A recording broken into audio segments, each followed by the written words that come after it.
Is Ryan Gosling one of the greatest comedic actors of all time? Is Catherine Newton one of the best scream girls of all time? Find out today on episode 185 of the ReelTok podcast. I'm Cam Walsh, joined by my lovely co-hosts Tyler C. Whitmore, George Carmi, and Seth Film Reviews, Seth Mullen-Feroz. How are you, fellas? Grateful to have you here with us today. Very excited to talk both Ready or Not 2, Here I Come, and Project Hail Mary. But yeah, we'll get right into the episode. First off, of course, shout out to our executive producers, Ollie Powell, Cole Beaver, and Stefan Johnson. Could not do it without you, fellas. Really appreciate your support. Appreciate all of the patron support. Really can't do it without everyone. We've been doing this thing for a couple years now, and the Patreon is continuing to grow and continuing to gain some excitement. And so just thankful for everyone that supports. You know, it's really awesome to see. We actually got a new executive producer this week, so I just added to the banner real quick. So here we go. New edition. And Jax Kendrick. Thank you. That's such a cool name. That is a cool fun name. That's awesome. Thank you very much, Jax Kendrick, for becoming an executive producer and supporting the pod. Like I said, we appreciate it a ton. I hope everyone is having a fantastic Monday, Tuesday, Wednesday, Thursday, Friday, Saturday, or Sunday, whenever you may be listening to this episode. But we'll first off get into how we've been doing and what we've been watching. We'll start with George and George/Tyler, because you guys spent a lot of time this week together. So, George, we'll start with you. Yeah. Had a great week in Austin. Spent some quality time with Tyler. Spent some quality time with Tyler's dogs. One cat and a skittish cat that I don't think liked me very much. But we had a great time, man. We had a great time at South by Southwest. It was good vibes. Met a lot of creators that the two of us have only chatted with online. A lot of fans came up to us, which is always very humbling and very appreciated, and just kind of validates what we do here on the pod. It was a great week. I don't think we're going to talk the movies that we watched on this episode. Tyler and I are going to record our own real quick and post that on Wednesday. So I think Wednesday. So come back on Wednesday for Tyler and I's full review. We watched 11 movies, some great, some good, some not so great. So it's going to be a fun conversation, just kind of going through all 11 movies. And a lot of these movies don't have release dates, so I can't even say, come hear our thoughts for whenever you watch these movies, because I don't know when you're going to be able to watch these movies. But no, I had a great time in Austin, man. I got there Thursday. Tyler picked me up from the airport, and then we just kind of jumped right into it. We had 2 films on Thursday, 2 films on Friday. We had a triple feature on Saturday. Sunday, we only did 1 movie plus the Oscars. So that was a nice little busy day of content. Monday, we did 1 movie plus Project Hail Mary. And then Tuesday, we did... Tuesday we only did 1 movie, right? Because we missed our movie in the morning because of the Dune trailer. We stayed home and watched the Dune trailer. We ended up thing to do. We ended up getting a screener of the movie we missed, and so we still got to see it. Yeah, so we still got to see it. And I guess, spoiler alert, I didn't like it very much. I actually don't know Tyler's thoughts, but I didn't like it very much. So I'm happy we missed it for the Dune trailer, because that trailer, we'll talk about it obviously during our news and trailer section. But yeah, we missed it. Then we skipped it for the Dune trailer. Then we got tattoos. And then we went to what was the final movie? They Will Kill You. They Will Kill You. Yeah, I had a nice dinner at that restaurant. Yeah, nice. Tyler, how's the tat healing? By the way, did you take the skin off? Yeah, it's healing well. Well, very nice. Whoa, nice. Been Vaselining it up. Yep, of course. Yeah, mine's starting to scab over a little bit, which is always just weird to see. But yeah, I watched Tyler get his first tattoo. Tyler, talk about the pain. Is it what you expected? Seth, while we were driving to the tattoo artist, Tyler says, "What's the pain like? Is it like an X-Acto knife? Do you know what an X-Acto knife is?" No, that's a crazy question. Right? Like those super sharp, it's like an object like blades used to quickly cut. Oh, like a slash. It's a knife. Yeah, it's like a box cutter. Yeah, it's a stabber. I don't know. I prepare myself for the worst. Hey, does this feel like you're getting killed? That's not a nice place. I said to you before, but all of you, I hate getting tattoos. I think they hurt. Mostly, I mean, some of them are fine. I don't like getting them. I've only ever gotten, all my tattoos are like on like fatty parts of my arm. Are they all on the outside or inside? You got inside though. Yeah, I got like here and then up here, but like none That's are on my bro. elbow. You're telling me the squirrel didn't hurt you? No, dude, this is like the fattiest part of my arm right here. That's the worst part of your arm to get. No, it's No, I thought this was fine. Categorically, the inside of your arm is the worst. This one hurt the most because it's literally really, but like it's lining my butt. Yeah. This dude, the before sunrise one I got, the tattooing didn't hurt, but I had to like, I was like bending my arm like so far back. I was like, like honestly, my elbow and shoulder were starting to hurt. I get that. But yeah, got to watch Tyler get his first tat, Core Memory, which was a ton of fun. Nice. Record a lot of content. We did a lot of vlogs. We had a great time. Like I said, met a lot of creators. So shout out Brock, shout out Gigi, shout out Seth, shout out Sydney. Met a lot of awesome. I mean, I've met Brock and Sydney in the past, but met a lot of more creators. Shout out Jeremiah and Haley. It was a great week. Great movie watching. The Paramount is awesome. The Q&As were great. It's always fun being a part of like premiere nights of movies. Q&As are always fun. Let me tell you something. I've never had like a week of just collective explosion in a movie theater. Like these were like, so people were really like high on adrenaline during some of these movies. It was a ton of fun. Even the movies I didn't love, like the experience was great because people in the Paramount were just so animated, and it was just a ton of fun. Which I usually don't like. Q&As as well, or was it just yes, one, right? For Kill Me, right? No, it wasn't bad at all, actually. It was okay. Yeah. Really? Actually, every audience Q&A I seem to go to is terrible. So I told Tyler that I was like that. I've only ever been a part of one audience opened Q&A in 3 years that I've done the New York Film Festival, and it was for No Other Land, the documentary, which is just the worst fit project to open up to the audience. And I was telling Tyler, there was like this, I'm not going to get into it, but there was this one old woman that I swear to God held the microphone for like 5 minutes. They just take all the fucking time. Didn't even ask a question. She was just people were literally just shouting at her, like, give up the microphone. Like it got insane. But the one for the movie, the Charlie Day movie, Kill Me, it was fun. Actually, some pretty good questions. An incredible movie too. So yeah, I had a great time, man. Tyler is a very hospitable host. So is Riley. I got to see Riley. She was working Thursday, Friday, Saturday, Sunday, but she was off Monday through Wednesday. So saw her a good chunk. Watched the Oscars with Tyler was great. Experiencing the Dune trailer with Tyler was great. Got some good tacos. Went to a nice Cuban place. Had a nice little dinner on Tuesday as like a final dinner with Tyler, me, and Brock.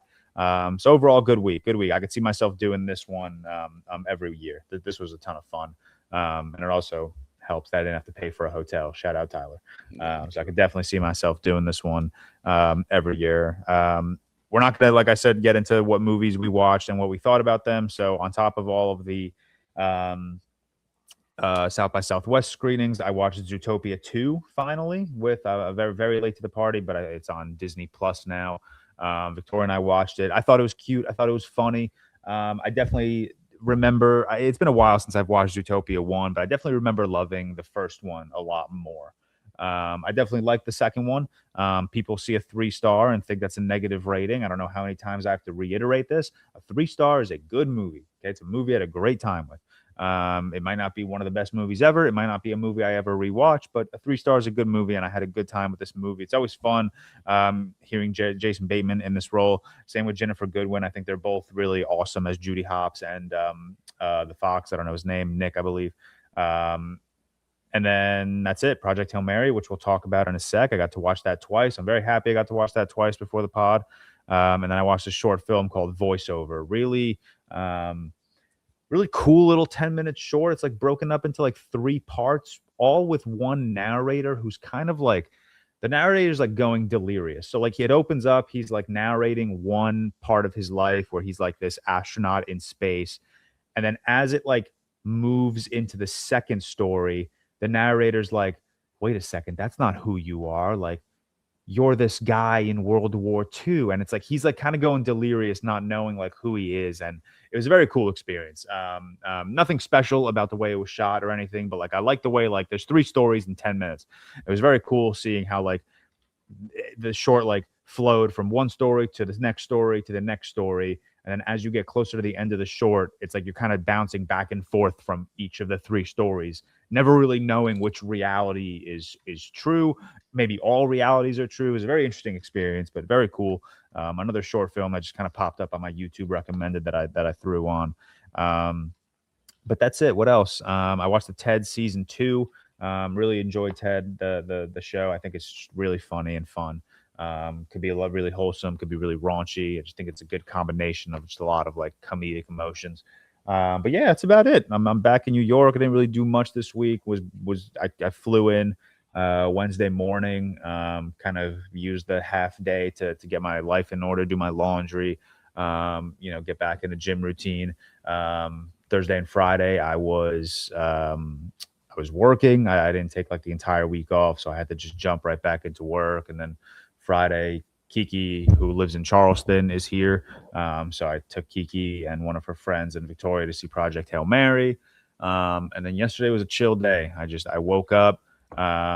Today is Sophie's birthday, so happy birthday, Sophie. Yesterday I went downtown to pick up a birthday gift for her. I thrifted a few t-shirts. She's a big like thrift person. So Seth, sorry, occupy 30 seconds. Don't do hello, it. Hello. Make him sit and feel the shame of leaving us for 30 seconds. I'm back. Everyone laughed at you. Everyone was making fun of you while you were gone. I thrifted this Bride of Frankenstein shirt. Oh, that's sick. Okay, I love that. Yeah. So that's cool. A part of. Was that for Sophie? Yeah, for Sophie. I thrifted this, and then I thrifted a shirt that has like the Brooklyn subway system in it. She lives in Brooklyn. Yeah. So she's a big thrifter. So I figured that'd be like nice, easy gifts. But yeah, I saw this because I went to this thrift store downtown, and they have like premium shirts, which they describe as like one of a kind, or like shirts that were just like lost in the ether over time. Yeah. And some of these shirts are like $150. So I was like, these are so fucking expensive. But I was finding some cool shit. Cool shining shirts, really cool stuff. But I'm like, I'm not spending $150 on a fucking t-shirt. So this Bride of Frankenstein shirt pops up and the price tag says $35. And I was like, wow, that's electric. Yeah, that is cool. Which is still too much for a t-shirt, but like, whatever. It's not bad. No, but yeah, that was a cool thrift. But yeah, that was my day. We're doing the pod today, and then we're going, Seth, we're going out tonight for Sophie's birthday to a re-release of After Hours in 35. Nice. I'm very excited so much joy even hearing that. Incredible. Yeah. But yeah, that's what I've been up to. Awesome. Tyler, continue the other half of that. Yeah, don't have a whole lot more to add just because I haven't watched a whole lot outside of the Project Hail Mary, which we're about to talk, and then South by Southwest, which we're going to talk one of the movies this episode, Ready or Not 2, and then we're going to talk about the rest of them on Wednesday. But yeah, no, it was a blast having George here. The temperature was a wide range, and I picked him up. It was cold, and he needed a jacket. And then by later that afternoon, it was hot. Then the weekend got past the 90s. Like it was like 95 degrees on Sunday when we went to the gym with Brock, and then the next day, like overnight, it dropped down to like 55. So just wild changes in temperature while he was here in Austin. But it was a blast of a week. So great to meet everyone from creators that we've known online for so long to just like people who are friends and fans of the podcast. So super cool, very overstimulating experience at South by Southwest. The line situations are hectic. There's a billion activations going on. Downtown Austin is just completely swamped and packed with people for all kinds of different things. There's always a billion things you could be going to. You talk with any given creator at a given time. You're like, oh, what are you up to today? And it's like completely different than your schedule. There's always different movies that like I probably would have liked to see at the same time as a movie I want to see. Like the schedule basically makes it so you're going to have to skip out on something you want to see. So there's a lot of stuff that got great reviews that we were excited for that we didn't get a chance to see. And then there's always like after parties and activations and cool stuff going on for like, there was like Peaky Blinders stuff going on. There's a whole ton of Taylor Sheridan show stuff going on. There's a bunch of things going on downtown. It was just packed, hectic. There's like DJ booths blaring music. Like everywhere you're walking down the street, you're going to hear like sub bass, like just thumping. We would get back every night at like 1:30, wake up, do it all again. It was exhausting 6 days for sure, but it was a great time. Definitely looking forward to doing it again. It's like a perfect middle ground. Like, I don't know, every festival kind of has its place. Sundance kicks off the year festival wise in terms of American cinema with like kind of the indie projects that most of them aren't going to go anywhere, but you kind of get some hidden gems. Then you get a couple months go by. South by Southwest is like kind of the crowd pleaser festival. You got a lot of like the midnighter movies, you got a lot of comedies, horrors, big action movies. Like these aren't ever going to be movies that are going to be pushing for Oscars, but they're going to be the type of movies that everyone's going to say they have fun with. Then that kind of pushes you into then Cannes, which kind of kicks off the more like Oscar-y type movie production. So it's like it's a fun festival because like George said, like every movie here is super fun. And people have a great time with it no matter how much we might dislike a movie. There's always people in the crowd that are just hooting and hollering, eating it up. But it's cool. A lot of good cast there. Lot like Boots Riley, that premiere was awesome. Like he had the entire cast all the way down to like Eric Andre, who is like, when you see the movie, he's like 15th build in the movie, but like they had like everyone out there for I Love Boosters. They rolled deep for that one. So that opening night all the way to Mike and Nick and Alice premiere, seeing Vince Vaughn on stage at like midnight, looking like he just wanted to be anywhere in the world other than that. He didn't want to be anywhere in the world. He wanted to be in his bed so damn bad. He's looking old and he was looking tired. And by the time the Q&A at midnight was happening, Vince Vaughn looked like he's like, I need to get in that Marriott Bonvoy queen bed as soon as possible. He was looking dead. But yeah, great time. And then after that, just kind of been recovering from the festival, getting stuff back in order. Had like insanely busy days of work on Thursday and Friday, so didn't really get any time to ease back into work. Had like 2 of my busier days of the year so far. And then yesterday, March Madness, and today, hopefully going to get some like cleaning done around the house and a bunch of other stuff. So it was a blast. Other than that, what I've been watching outside the festival, the only thing I think I have to report that I watched was rewatching. Yeah, the only other thing is Godzilla -1. Rewatched that with Riley. She came home from work yesterday. I think it was yesterday we watched it, 20th. No, 2 days ago, and said she wanted to either watch a monster movie. She gave me 3 options. She said, I want to watch a movie, which is insanely rare for her. She said, I want to watch a monster movie, I want to watch Rio, or I want to rewatch K-pop Demon Hunters. And then she eliminated Rio herself. I haven't heard of in a while. That's a poll. That's crazy. She eliminated Rio herself. Sorry, Rio. That's crazy. She's like, I think I remember it being sad, so I don't want to watch Rio. So we struck that one, and then I said, okay, we'll pull up some trailers for monster movies, and if none of them fit your fancy, like I'm fine with rewatching K-pop Demon Hunters. So we narrowed it down to The Thing, Predator, the original, Cabin in the Woods, which I didn't even know was a monster movie. It was on a list on Letterboxd for monster movies, so I don't know if that kind of spoils it by saying it's in a list of monster movies. I never would have guessed monster movie. Yeah, huge spoiler, but for sure a monster movie. So got that spoiled by a Letterboxd list. I guess it's a monster movie. But when we watched the trailer, there was definitely like some monstery stuff going on. So I don't know. It didn't completely spoil it. And then Godzilla -1 was the other choice. Predator, too old. Thing, too old. Cabin in the Woods, too scary. Godzilla -1 was the one we landed on. This is her feedback, obviously not mine. But also the Predator trailer.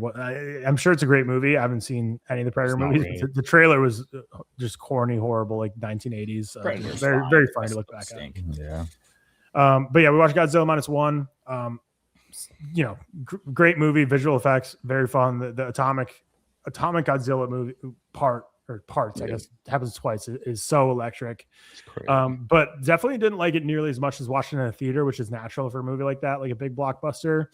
The main actor, Ryunosuke Kamikiya, I thought he was like awful. Like it was like tough. It's like one of those things where like I love the movie so much, I'm watching it with Riley, and like every line he's dropping, she's like, God, that's corny. I'm like, God, you know what? It is. And in the theater, it didn't seem like that. And he was, it was just, there's a lot of annoying dialogue moments, but all the action sequences are incredible. The climax really lives up to it. The scene where he's in the city with the subway, insane. Yeah. And a lot of stuff I forgot, like spoilers for Godzilla -1. I forgot that the woman, like it's not his wife, like his partner. I forgot she like lives. Just when it happens, the scene, you're like, oh damn, she died. And like there's just like there's like negative 5,000% chance anyone's ever surviving that. And she comes back, I'm like, oh, and she just had like a bandage on her eye. I'm like, dog, we saw you, like he just nuked that city and everyone flew away. It's a fun enough movie. I just didn't like it as much as that when I saw it in theaters. But I think for a movie like Godzilla -1, that's natural. But when I see Godzilla -0 in theaters here soon, I'm sure that'll be electric in theaters again. So, sure. Yeah. Yep. That's all I got. Well, fun week. Seth, what have you been watching? Nothing. yeah. I've done like nothing Vibes. this week. I know, crazy. My mom's birthday, so shout out my mom. Went for like a hike and then went for a nice dinner. Got like a nice little cottage away for a night. It was really really nice actually. I played paddle this week. I've been running as the norm. I'm going to see a screening of The Pit on Tuesday. Fun fact: the Pit is only just come like out the here. HBO show. Like the show. Yeah, so The Pit's only whole just released season? here. It's only just released here, season 1 as well. Oh. I know, because HBO doesn't exist here, and for some reason we usually get HBO shows come over here, but this is one we haven't got, and HBO Max is coming over here like now in like a week or something. So they're doing a Pit. I kind of wanted to go and see it because they're doing the first 2 episodes, but they're also doing like a Q&A with Noah Lyle. Is that the name? Wow. Noah Lyle? Yeah, so they're doing like a Q&A with him and creator of the show and stuff. So I kind of wanted to see that. And then George, I'm getting a tattoo on Wednesday Of an MF Doom mask on my arm. Classic. Yeah, that's a cool one. I'm getting some other. I think I'm getting like maybe 2 more. I might get my finger done as well, but I don't know what yet. So I'm just gonna. I don't know, man. Take it as it comes and see what I get when I get down there. Just copy Cam and get an E on your ring finger. Not an A for Anna. Just get an E, just so it's the exact same tattoo as Cam. Just the same as Cam. Hit that shit. That'd be fucking cool. I'm not sure how Emma would feel about it. It'd be a bit weird, but She would love it. She probably would. She would I've watched like nothing this week, to be honest. Invincible. Shout out Invincible. Watched the first 3 episodes. Really liked it. Good show. Hot take. Quality show. Good show. The opening episode really. Obviously, I won't say too much, but yeah, it's a great show, man. Like I think the animation conversations are kind of tiresome as well. I think it looks really really good in this one. Yeah. Love Stephen Yeun. I think he's so good. I think his voice acting work is amazing. And even just 3 episodes in, some real crazy shit happens that I wasn't expecting, especially with No spoilers. No spoilers. Yeah, no. I'm not We'll caught have up. no, but we'll I have a haven't started full-on season 4 yet. discussion Yeah. at the end of the season. So Yeah, we'll we'll just find do- some time that you're able the first to 2 do episodes that. are really good. I'll say that. Like, Yeah. I really good show. We're not an Good show. episode by episode pod. We'll do a full Invincible Yeah. season 4 at the end of this season. Yeah. Good show. Watched Project Hail Mary, which we'll speak about, which I swear they must have done like so many, like thousands of preview screenings because everyone I know had already seen it. Well, they did a lot. They did like Yeah. last weekend, remember? They did a ton. But they also did South by there was Southwest. some here on Wednesday and Thursday. So the film released on Friday here, and they did some like Wednesday and Thursday as well. Yeah. In like most of the big ones. So yeah, saw it. We saw it. Me and Anna saw it like last Sunday, I think, before the Oscars, which we'll obviously speak about. And I also watched Gone Girl, which me, Cam, and Tyler talked about. Tyler was a nice little surprise in there. Watched War Machine, that fucking the Netflix with Alan Richardson. yeah, it's just slop, man. Like it's Hell yeah. Where's Don Cheadle? It's When does he show up? His appearance. I shout out Thad Castle, but like Yeah. I think it was Chris Kitlaser said in his review, like, I've never seen someone make like Alan Richardson look so boring. It's just boring. I watched Dune as well. I'm gonna watch Dune 2 maybe today, actually, maybe. Good movie. Hot take, Dune, great film. Cool movie. Dune 1 over Dune 2, by the way, No. just to reiterate to George and No. Cam. Incorrect. The correct Couldn't be opinion of more. 2. Couldn't be more wrong. Well, I mean, Both I 5 could be stars. because you give both 5-star. So like, I could That's be true, more. I do. wrong. I could Both be 5 stars. more. Good wrong. movie. Yeah, you Not could as good definitely as be Dune. more wrong. It's amazing. Love, and we'll we got a Dune trailer because I've watched that a few times by now. I've watched that a few times. But yeah, that's kind of it from this week. Nice. That's kind of well, good. Seth, I'm like 8 hours into Fallout New Vegas. Are you playing it? Yeah. What the fuck happened to Red Dead Redemption 2, Tyler? Just I don't Mid. know. Procrastinated. so now you play Coming into mid Fallout. instead of. No, Fallout New Vegas is peak, man. How you finding it? Good. Blast, yeah. Have you Love played 4? it. No, this is my first playthrough of a Fallout. Is that Riley's favorite one or is hers? 4 is her favorite. I was gonna say, yeah. You should play 4 as well if you can, because 4 is my favorite for sure. Yeah. Nice. Tyler the Gamer, incredible. Big gamer guy. Incredible. All right, clerical things that I forgot to mention at the very start of the episode. Wednesday, we have a real quick on Tyler and George will talk South by Southwest this week, and they're all the movies that they saw. Friday, Our second real quick episode will be guessing all of Seth's 5-star films. Thank you for like all of the support on those guessing the 5-star films. Yeah, People love it. crazy numbers on those. People have really enjoyed it. So thank you all. And on Saturday, if you are a Patreon member, we just recorded a Bullet Train review. So apologies there. That's some clerical work to clean up, but that's what our week is going to look like. Now for myself, great week. Just kind of hung out with friends, family. Let's see. It's been weather this week. It snowed on Tuesday and Wednesday, and now it's 75 out this weekend. So it's been a very fun, like just hang out outside weekend. Yesterday we built 3 garden beds for Emma. So she's going to start gardening, which she's very excited about. And then we also got a TV mounted in the like patio. We have a patio, like a shaded patio outside. Got a TV mounted out there, which is awesome. So today I texted you guys yesterday. I will be home, but in seat by noon for Purdue. I'm excited about that. Invited friends over today for like at noon. Gonna bring table out to patio. Gonna sit butt in seat. Play Catan while watching Boilers. This guy loves Catan. Oh, this guy fucks with Catan. You guys did it? You sent a picture. Did you just like take a picture? No, we didn't. Yeah, we just took a picture. Should have gotten it. Should have played with Riley. Enjoyed yourselves. Like it is a 3-person game. But there are ways to play 2 players. But man, I'm amped for the day. I'm very excited for the day. What kind of fake basketball fan are you if you're going to be able to play a board game while you're here's the thing, Tyler. Here's the thing. This is the mindset I'm going into every game we're playing this March Madness. I'm not even worried about it. Like this is going to be over by halftime. Not even going to stress myself out. I'm going to have a few bevies. I'm going to enjoy my team playing basketball, and we're going to move on. Your team needs to worry about High Point. I'm built different over. I don't have to worry anymore about them. No, that's fair.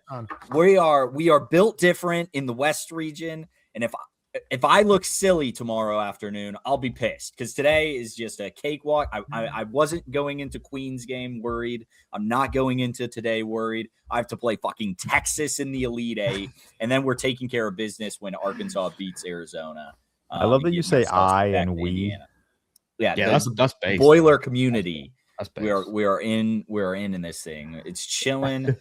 It's chilling. Carm, I have a basketball question for you. What's the story with that that college guy? I think he plays for like one of the like Florida or something. The really fucking tall guy. Oh, Olivier. Is he like a gimmick? Is he actually good? No, he's awful. He's 7'4". He got in the game. He played like 1 minute a year. Yeah, like, I watched him play his minute. He looks like way too big. He doesn't have control. No, like unfortunately, like I'm a short guy. I'd love to be tall, but when you get to that like height, your like bones don't move. Like he's like he like defies your joints. He's like probably hurt. So man. Like I feel bad for him. But yeah, I mean, like, would he dominate a 10th grade AAU team? Yeah, but can he play collegiate basketball? No, because like everyone's 7'4" at this point. You know, he's like 7'9" though. Is there 7'7"? He's not that tall, but yes, he is probably like 7'6". I mean, the clip went like viral. Crazy height. Him next to that like, 6'8" guy. Yeah, anyone can dominate you if you're slow as shit. Like you're not going to be able to reach. I'm not 7'4". You're. Oh yeah, I see what you're saying. I agree. But in basketball, like everyone's tall these days. So and also if you're not tall, you're probably fast. So at the point like Braden Smith, my GOAT, assist king, assist leader, Purdue, all-time assist leader, record stood for 33 years. He's the best ever. If you're that short, if you're 5'9", you're probably faster than a 7'8" guy. And 5'9" or he's probably they list him at 6 foot, but he ain't 6 foot. Even 6 foot still like but if you're that tall and you just got to learn how to get by people. And so if you're 7'6" and you're still standing at the 3-point line when someone's blowing past you, you're not doing anything. But yeah, I love the Boilers. I'm just not even worried about today. Malik Renew in Miami, Trey Donaldson. I mean, are you kidding me? Take him down. Easy dub tonight. And then shout out Braden Smith. Love that guy. Love to watch an ethical hooper play 4 years in college basketball.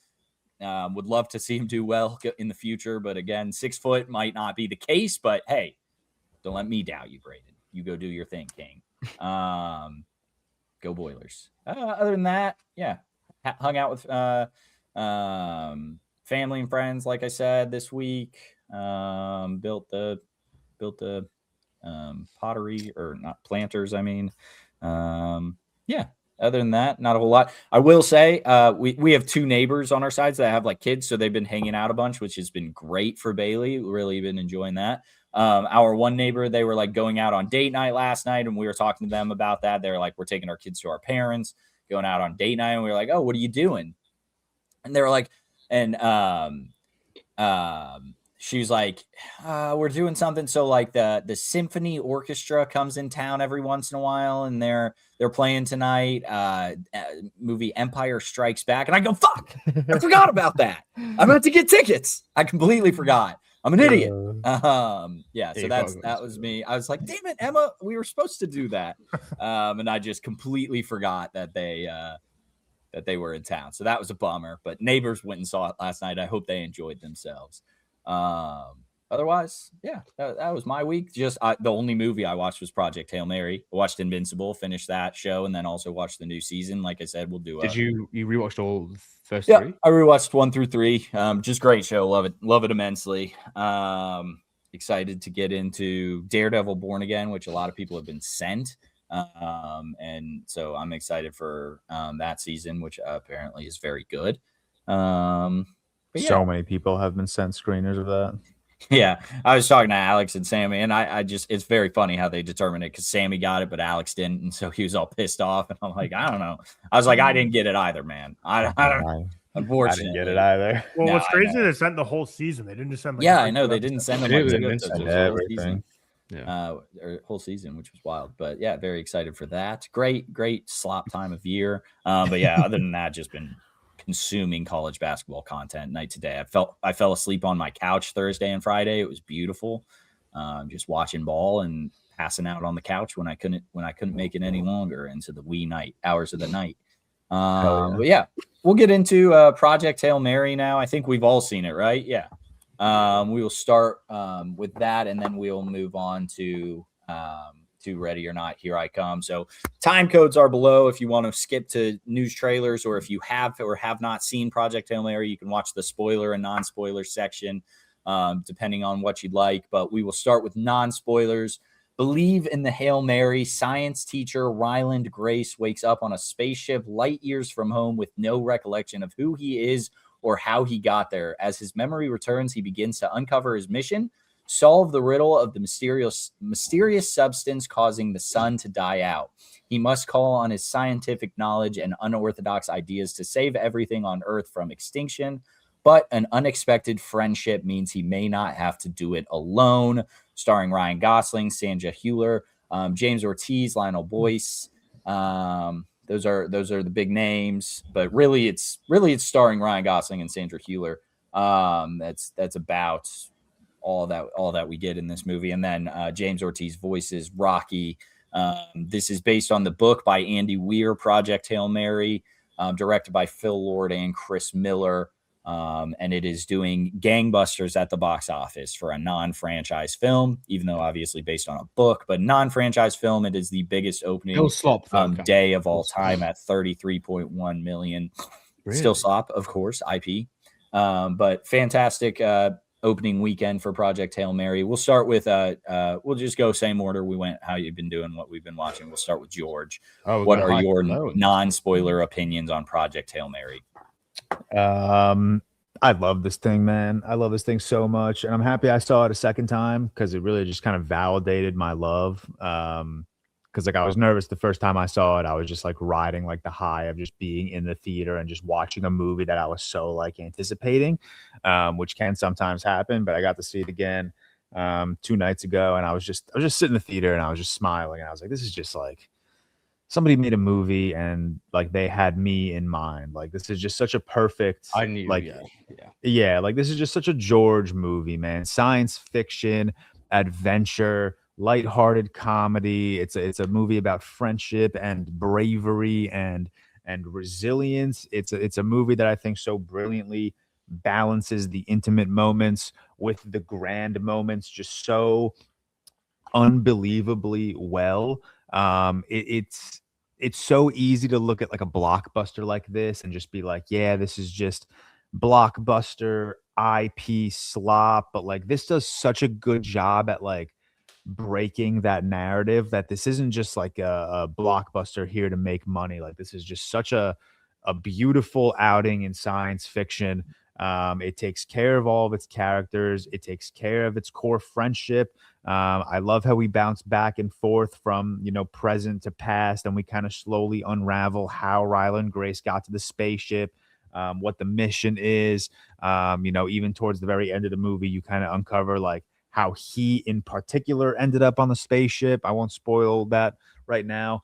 I love so many moments in this movie that just look fucking gorgeous, man. It's shot digitally for IMAX, and I think that's just one of the best formats to experience a film in. Obviously, filmed with IMAX for IMAX is like the pinnacle, but filmed on digital for IMAX is just so beautiful, man. There were so many just massive, grand moments where I was just sitting there in awe of what I was watching. Daniel Pemberton's score has been such a highlight. I've had that on repeat since I watched the movie. It's just all I've been listening to. I think it's so unique and beautiful. It's incorporating some really nice orchestral compositions. I love the vocals. They're very toned down. They're very like, you know, like they're not in your face. It's very like, I don't even know how to like it's very prophetic. I think that's like the best way for me to describe it. I think this movie is so playful and joyous in a way that's not like annoying, you know, like it's I think the Interstellar comparisons from initial reviewers really are doing this movie a disservice because I think people are going in like, yes, it's a journey to save humanity, and that's Interstellar as well. But that's it. But That's like but it. that's it, man. Yeah. Like Interstellar is like it's very serious, you know, it's very urgent. This is a movie that's more playful and joyous, and I understand the criticisms, and I think Tyler and Cam will probably mention these. I understand the criticism that like you don't really feel the stakes in this movie. Like I don't disagree with that. I think they do a good job at like making it known like, hey, like this needs to be done or else we're going to lose so much of the population, blah, blah, blah. But it's just so much more about friendship. You know, it's so much more about Ryland and Rocky. It's so much more about their relationship than it is about, you know, the stakes and the urgency. Even though I do think the movie does a good job at like creating that sense of urgency, it's never to the level of like Interstellar, you know? Like I think those were just such that those comparisons did the movie such a disservice. But yeah, man, I like this. I'm gonna keep my spoiler-free section short because I do want to get to spoilers. When I think about this movie, I give it a 4.5. I don't know why I like. I can't think of a single thing holding it back from a 5. I really can't, other than the fact that like I'm just thinking of like other great sci-fi movies that have come out this decade. The Dunes, obviously Furiosa, and I don't think I would quite put Project Hail Mary at that level. But at the same time, I don't know what is holding me back from giving it the extra half star. Like I really they're really just I was watching this movie a second time in on Friday in the theater, and I was just like, I'm loving everything, man. I'm loving every aspect of this movie. I'm loving all the characters. I'm loving all their relationships. I'm loving every single theme. I'm loving just every single moment, man. Even a moment that just proved like the scene where like Ryland is just like, I have a new roommate, and he's like whispering like, you can't hear this, can you hear this? Like even that, man, I just fucking loved. But yeah, this is just such like this unlocked something in me, man. Like that child wonder, you know, that feeling of discovery when you watch like this grand science fiction film. You know, it felt very like Spielbergian, you know, where it just like creates this just incredible sense of wonder. And I just fucking love that, man. Like it really just unlocked like this like the child in me that is just like experiencing film for the first time again. You know, like this is a movie I'll always look back on and be like, damn, I really wish I could experience Project Hail Mary again for the first time. Because I just really love this movie, man. I just had such a good time with it both times around. I can't wait to I'm seeing a third time on the 25th, whenever that is. I think that's Wednesday. So I'm just really excited, man. I'm really happy that this movie like lived up to the insane expectations I had set in my head. I mentioned I have a game that I want to play like very quickly after this, so I'm not gonna get too deep into like another comment I wanted to make, but yeah, I love this movie, man. Ryan Gosling's so fucking good, man. This guy just I was really looking at his filmography the other day. Like, he really just has one of the best filmographies of the 21st century. Like, it's just so unbelievable. He's so fucking good. I know Cam's going to bring up his comedic timing, but there were so many instances in this movie where he had to like cry, like forcibly get tears running down his face like several times. And I think he's just so good. Like, he had to panic in moments, balancing that with comedy, balancing that with a sad emotion. Like, I just think he's so good. But yeah, I really like this movie, man. It's a 4.5 out of 5, but I'm seeing it again in Lincoln. I saw it on Friday in Times Square IMAX, which is great theater, just nothing special. Seeing it in Lincoln Square IMAX on Wednesday in 70. So I don't know. I'd be pretty surprised if this doesn't bump up to a 5 for me. But yeah, those are my thoughts. Yeah, I think Project Hail Mary is cool. I think I'm not nearly as high on it as George, but I certainly had a good time with the movie. I think the big problem for me, like I think Cam mentioned in his review as well, is that I just never felt the tension or the stakes. I never felt like if Ryland and Rocky failed on this mission that the world was going to end, which clearly it was. You know, maybe not as instantly. It was like 50 years down the line, but never really quite felt the stakes. And I also think the comedy, this movie's a comedy and should be marketed as a comedy. I think none of the emotion really hit for me because the comedy cut it down every time. I think a lot of criticisms is, you know, I won't get too much spoilers, but you know, there's moments where Ryland's life is on the line that just like jokes kind of come through, which I know people can use comedy to cope with serious moments, but I just wish I would have felt a little more of the stakes, felt a little more of the drama, felt a little more of the tension, felt a little more of the hopelessness at times this movie. But Ryan Gosling, he's very, very charming with his comedy, and he pulls off a role like this well. This movie's all on his shoulders. Like Sandra Hiller is the number 2 in this movie, but she's not in it much. You get a bad rendition of a Harry Styles song, and it's about that was awful. Sorry, that's the worst part of this movie. I apologize. Yeah. That scene's contender for worst scene of the year. Yeah, sure. That was so bad. I didn't hate it. I'm going to be honest. I didn't hate it. The sign of the times scene. Sandra Hiller. Yeah, I didn't hate it. She just doesn't sing well. Yeah. I liked it in the context of the movie where it's like just very hopeful. A bit cringe. I think it was like it's not a spoiler. It was like to humanize her. It was horrible. I'm sorry. She just couldn't sing. She's just a bad singer. And I didn't even consider like her singing that awful. I don't know. Didn't like the scene.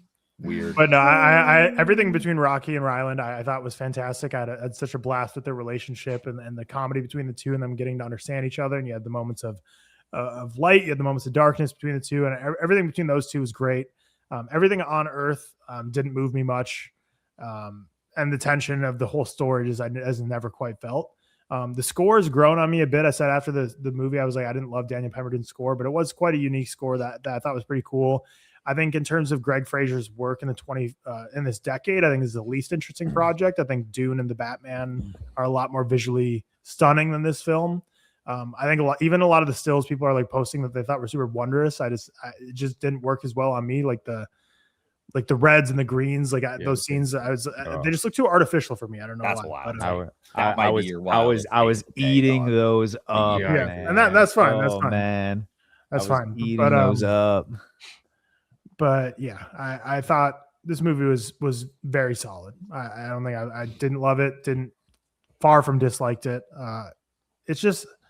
I don't know. Yeah, like George said, no one should be calling this Interstellar because it's better. It's better by a lot, actually. Okay. Yes.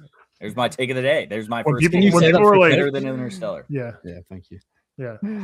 But because not only because this movie's a comedy, so if you go into it expecting a comedy, you'll have a great time with this. You know what you're going in for.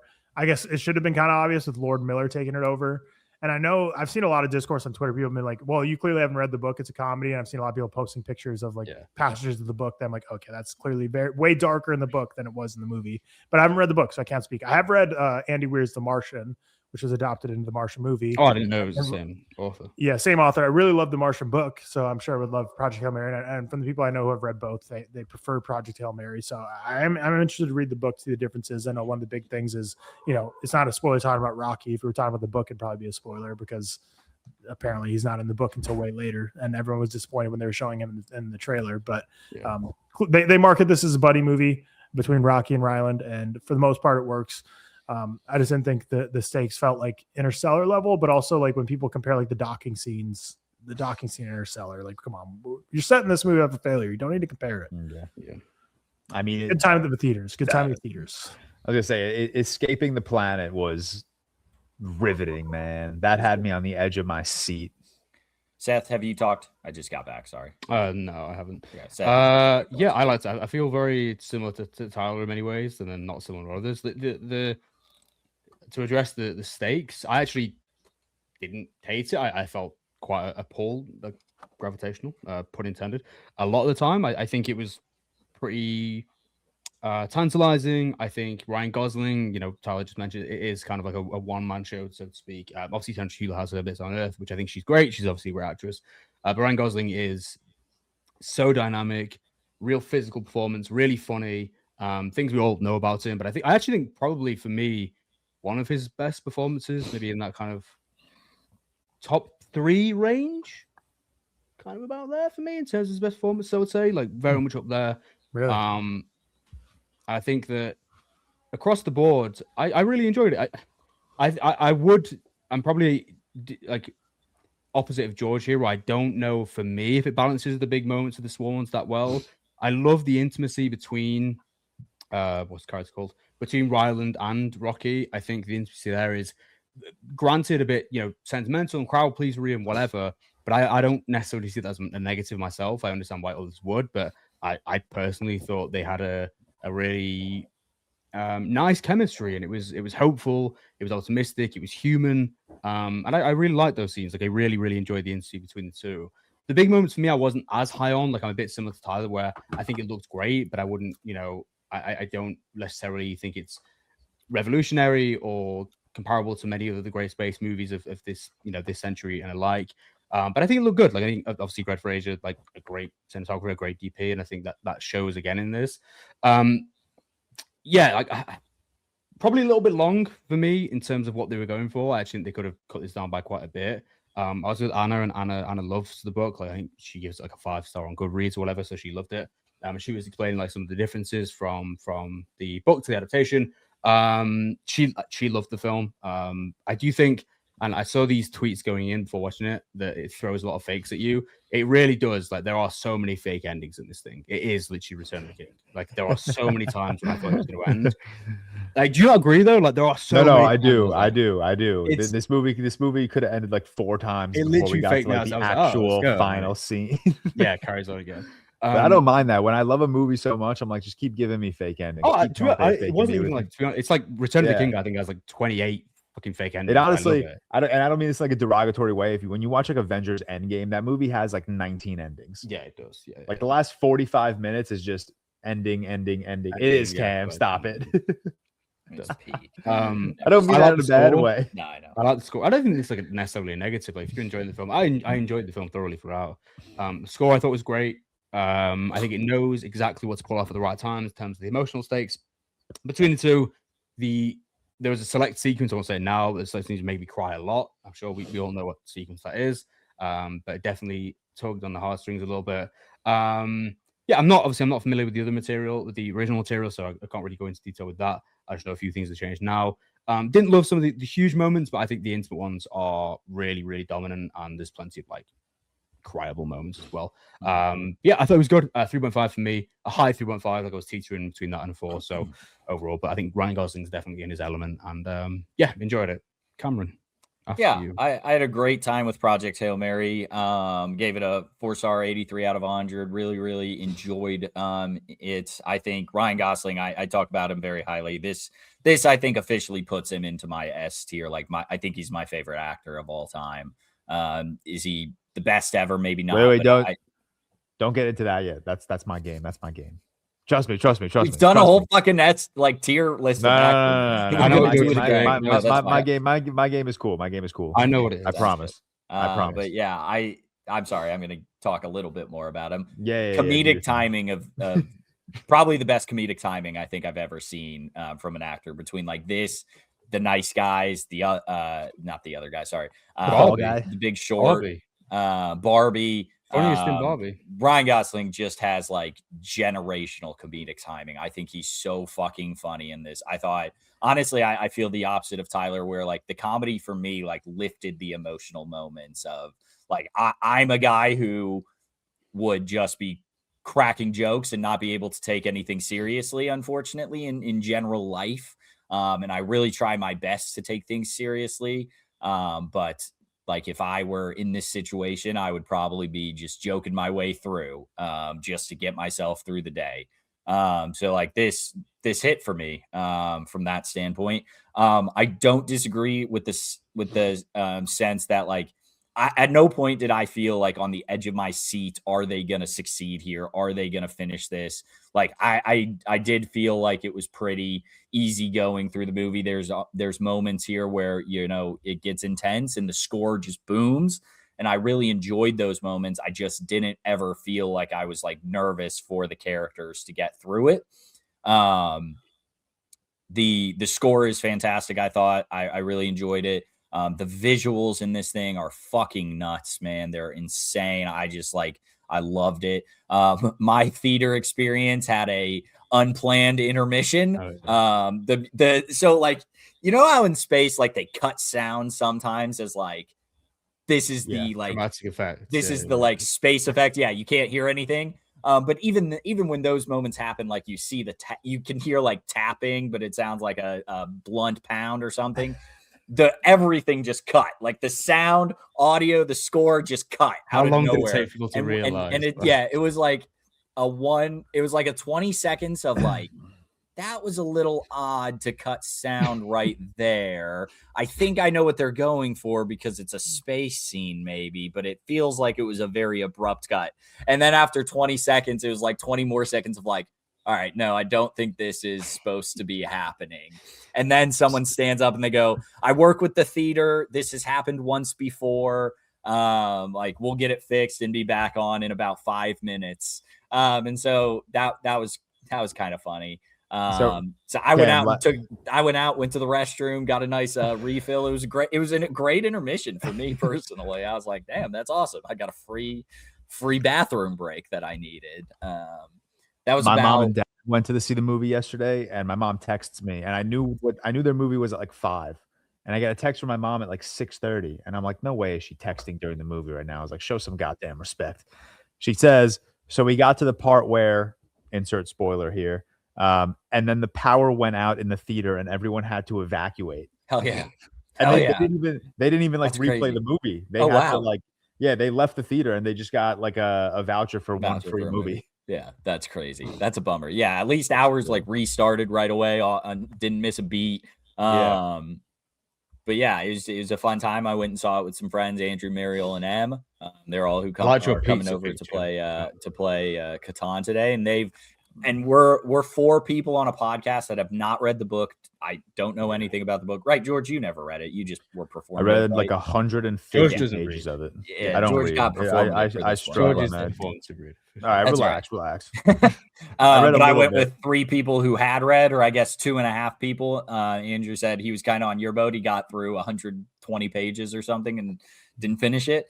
It was 3 5 stars immediately. Just walked out of that theater, top 5 of all time, 3 5 stars, best movie ever. Like all loved it. I wasn't as high as them, but it's always fun to like go see a movie with just people who love something. As I do a lot. And you know, maybe if I had read the books, I would loved it. I would have loved it. They were all like very high on this thing is like to a T, does the book service, does the book justice. Really enjoyed that aspect of it.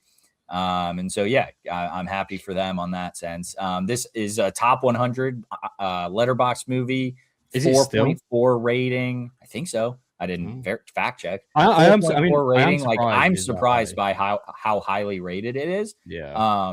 But I'm not shocked after seeing the movie. Like I understand It's why a this crowd is play. as Like high it as is crowd it something. pleaser, Yes, it is for a crowd sure. pleaser, for sure. But I really enjoyed it. Maybe on rewatch it goes up to a 4.5. But I go back to one. The Sign at the Time scene is one of the worst scenes I think I've seen in a film in a while. What about the what about the Sandra Hüller's AI Asian accent?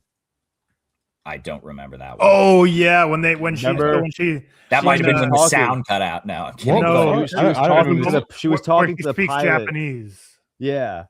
and it's the Oh, worst. is that dub. AI? and Yes, I do yeah, remember that yeah, now. yeah, Yes, It's the yes. worst dub you've ever seen in your life. I was Yeah, like, that's "This bad. is I who do thought this was a remember good idea to keep this in the final movie." Yeah. Just show the back of her head when she's talking. I don't. Yeah, I forgot about that was like probably honestly. Here's what happened. That was probably 10 to 15 minutes after the sound cut out, and all other audio was perfect. And I genuinely think I remember seeing that scene and thinking, like, because the mouth does not line up with the audio. I thought, Not even close. all right, hey, audio's issue. The rest of the movie, let's see if it happens again. And it didn't. So I was like, okay, we're back. We're fine. They had an adjustment they had to make.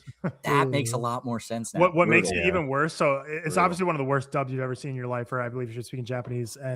But what makes it worse is, like Cam mentioned, like the Sign of the Times is supposed to humanize her, but this is at the point when she was like supposed to be, she's scary, she's in power, she knows everything, she's the smartest person. So like that whole point of that scene is like, look, I know every language. Look how powerful. So it's like when they're trying to build her up as like this force of like this intimidating woman who knows everything in the world, and then she just like, I'm like, whoa, that took me completely out of the movie right there. But shout out the AT&T commercial girl getting this. Oh yeah, shout out AT&T commercial girl. She was one of the people that die.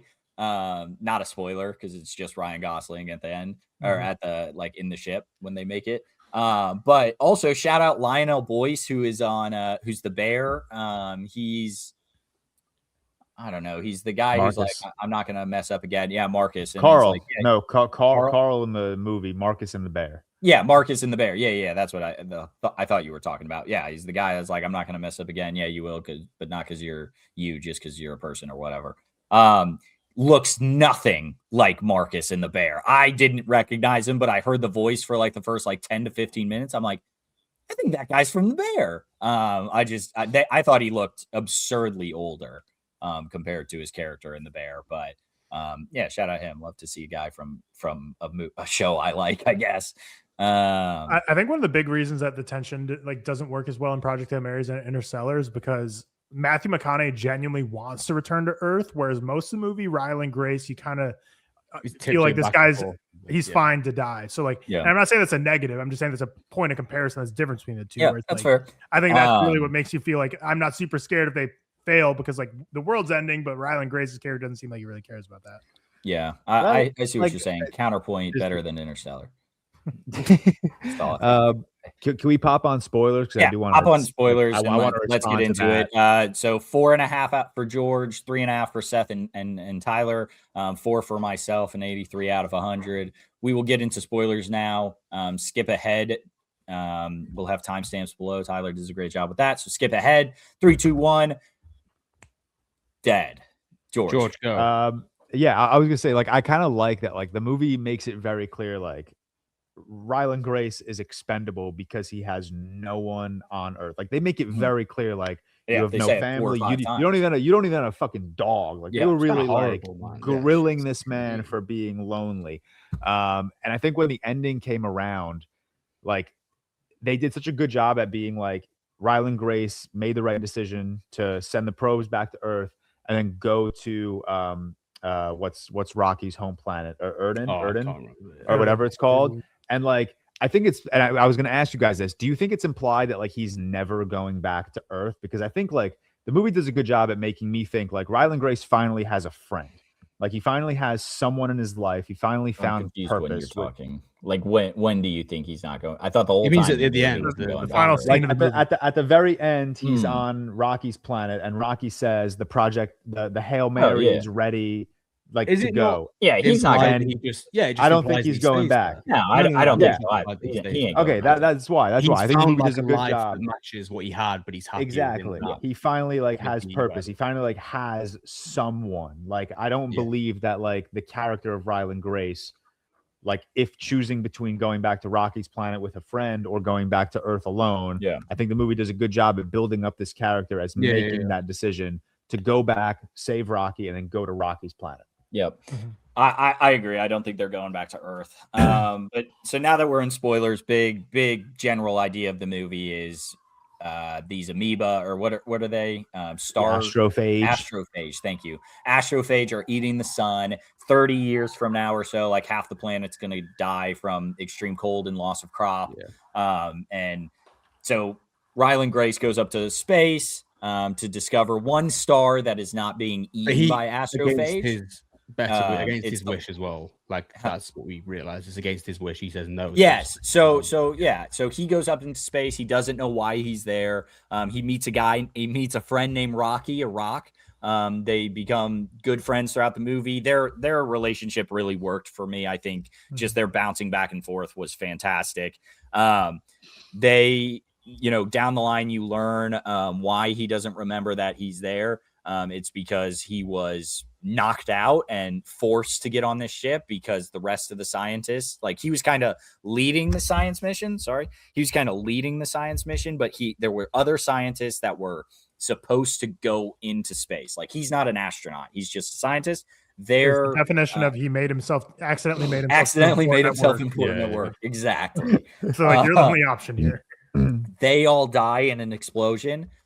He is knocked out and sent up to space to. And there's a whole like guilt trip prior, isn't there? It's like that classic sequence of guilt tripping him to making sure he knows he's important. But then eventually he's like, no, I'm not. Like I'm not doing this, whatever. And then he kicks off with the clocked that shit. I'm not gonna say I knew that was gonna happen the whole movie, but as soon as they all died and he was the only one left, I was like, they're gonna knock him out and send him to space. That's my guess, and I clocked that, so I was happy about that. But yeah, so he doesn't end up. Obviously, they end up finding the solution in a very intense moment where they go to. Again, I'm bad with names. Help me out with the solar system. Towson. I don't know. I have no idea. Right. It was like Towson E or something. Yeah. But they find the sun that is not being eaten by the astrophage and learn that it's because the life on Towson is able to kill able to kill the astrophage. And it's a great moment. That's where you get, so it's a green planet they're looking out. And then they turn on lights to make it so you can't see the astrophage, but they're in it. They turn on lights so that you can see the astrophage, and so it goes from green to red specks. Dude, in a that black shit had sky. me. Yeah, I don't know. I disagree with that take, Tyler. Of like it looks goofy, or I forget exactly what you said. I think this is like one of the most. I think that's some of Greg. I think that's some of Greg Fraser's best work. I think Dune and Batman look better than this movie. No, the movie as a whole, I would not tell you looks as good as Dune or the Batman, but like when this movie is like at its peak visual prowess, like it's some of I think Greg Fraser's best work. Like I agree with that. I think this scene had me back in my seat of awe. I agree, but I think we think separately. I think his peak visual moments in this are the moments with Rocky actually on the ship, like the real smaller sequences, rather than that moment specifically. No, I think he does great on the ship, but I think this moment for me was like, take me away. You've done it. You've hit your mark as when you make a space movie, you have to do these big moments. You have to do these Interstellar-esque shots that are going to get the audience going, because space is infinite and you can do whatever you want. And I think this moment for me was you've done it. You've captured that. And then, so they obviously figure out a way to harvest these creatures that kill the astrophage. He then finds they both get injured. Him and Rocky get injured. Rocky, you presume, is dead, but I think you kind of knew he wasn't dead. At least I did. That's what made me cry, though. To be fair, we can't just blow past that scene, man. That was my favorite scene. That's the I best scene think in it the was movie, fantastic. dude. I Holy Even think though it was that very scene is good. like I knew he wasn't dead. I was that like, scene no. is like But the practice what you like practice exactly that. You know it's going to make you cry. Very, very sentimental. It's built up this kind of comedic relationship between the two really well, as Cam said, which I agree. I think that's my favorite part of the film. I think it's also That scene just was like good. that whole scene, like lighting wise, I was blown away. yeah, How because like it's the the orbit, red, like you're the, spinning, like you yeah, only see and then you light. have like the red flashing lights. You can't really make out what's happening, but I think it Yeah. just adds to like the stress of the moment. And then you like see Rocky break out of his glass and he's starting to smoke up. Like that to me is a perfect scene in science fiction. Yeah, like no, that scene. I That wasn't scene even had talking that scene, I guess. everything. Sorry. I was talking just like after Ryland wakes up and he's like, I'll watch you sleep, buddy. Yeah, but you that, have to that wake scene was up. emotional. But Yeah. yeah, when Rocky saves Grace, Yeah. it works. And I think it's Even- because their relationship works really well Yeah. because they're Well, just it feels very human, doesn't it? Yeah, they're presence, yeah. riffing off each other, and I think that's something Phil Lord and Chris Miller do very well is create this like comedic friendship. They do it a lot in. I saw a tweet earlier that was like looked up the directors of Cloudy Project with a Hail Chance of Mary, and this is kind of like an all-time filmography. Yeah, Not knowing Phil Lord and Chris Miller's ball is It's kind of crazy. is wild. They're That's the 22 crazy. Jump Street guys. They're Cloudy Yep. with a Chance of Meatballs, the Lego movie. And then most notably, they're the producers and like kind of creative heads behind the Spider-Verse trilogy. But yeah, I want to, sorry, I know I just want to point out like a few scenes before where we're at right now that I really like. I loved such a weird scene to love. I love the scene where Ryland and Carl like go to Home Depot. They're having fun. Just buying shit. Just buying shit. And then they're like, why don't you put this box in a bigger box? And then they both clap at the same time. Like I don't know why. I love I think Ryan Gosling is just so good in this that he like he's bouncing off everyone and doing such a great job. Him and Carl, him and Rocky, even him and Sandra Hüller are just like they're going off each other and he's so good in this. Like I don't know. It's awesome, man. I think he's fantastic. I like that scene where like after the explosion and all the scientists die, when Sandra Hüller character is like it's you, like you're going up into space. And then when he says no, she's like, I'm sorry for what I'm about to do next. And then panic just comes over Ryan Gosling. And I'm like, this is just so good. Like he's just nailing every emotion. Like he was panicked in that moment. And he was like, what are you talking about? Like, well, you can't do this to me. And I think that also is just so like, because like Rocky on the spaceship is like, you are brave. Like you must be very brave to come on this journey. And then like the flashbacks in the movie are Ryland getting his memory back. So like he kind of learns that like, no, he's not brave. Like he's here kind of against his own will. Which is also, I think, a good play to like the end of the movie where it's like, why would you go back to Earth? Now, why would you go back to Earth to people that like honestly sent you to die? Like you're gonna next time there's a cosmic like thing threatening the Earth, they're just gonna be like, well, let's go knock out Ryland again. Just send him up. He'll figure it out. Like, why would you go back? He's got ball knowledge of that region. But yeah, I really enjoyed this thing. I can't think of any like the funny one-liners, but my God, he's. Oh no, there are funny ones. The one where Ryland and Rocky are talking, and Ryland was talking about like presumably his ex-wife who's now with Mark, and Rocky's like, Rocky hate Mark. That was a good one. And then at the very end, I mean, we could talk this whole scene in like as a whole, but like I love the scene where they're like saying goodbye to each other. Like I think it's just so beautiful, so emotional. Like Rocky's like, you'll have no one to watch you sleep, and then Ryland does his little dance. Like I think it's so beautiful. But Rocky's like, you are bravest human I've ever met, and then Rocky's like, ha ha ha.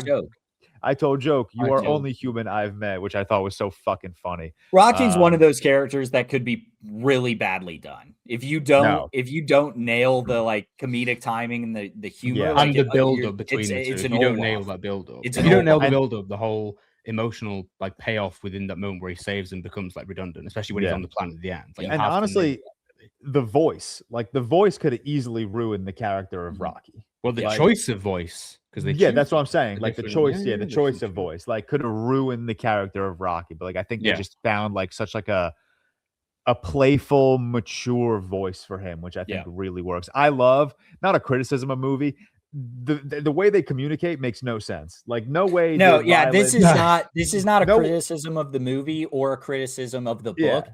This is a criticism of just like, I feel like this is a general media thing. You're not fucking figuring out how to understand each other. Like, but like it you is don't. It's a movie where like it doesn't impossible. matter. Why is one the same as one in Rocky's world as it is on Earth? Like, it's just, it's not Makes going no to happen. sense. Like, Nope, ever. And it's maybe so I'm funny. just so stupid that I wouldn't be able to pick it up. But like,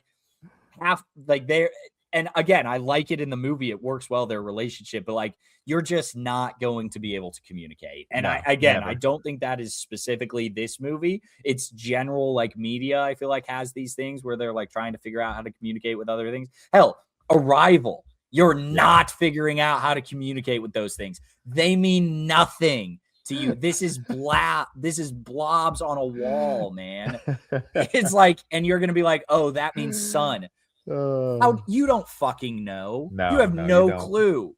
Yeah, well, think about a movie like The Imitation Game, which is obviously real life, where it took the top and brightest team of the brightest engineers years to decode language we know, but to code that, we never figured out what the Zodiac was fucking saying. Like, or maybe we have. I don't know where we're at with that. I don't know. We're still Zodiacing, but like, still, it took years, to figure this out. Like, yeah, that's again not a movie's fault, just general media of like, this would be. Also, Ryland Grace would pull out a gun and shoot him if he were a true American.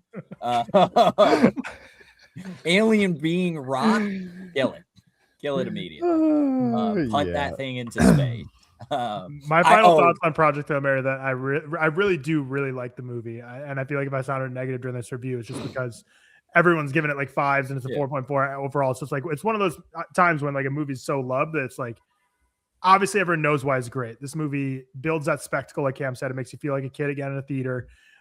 Ryan Gosling is perfect in this film.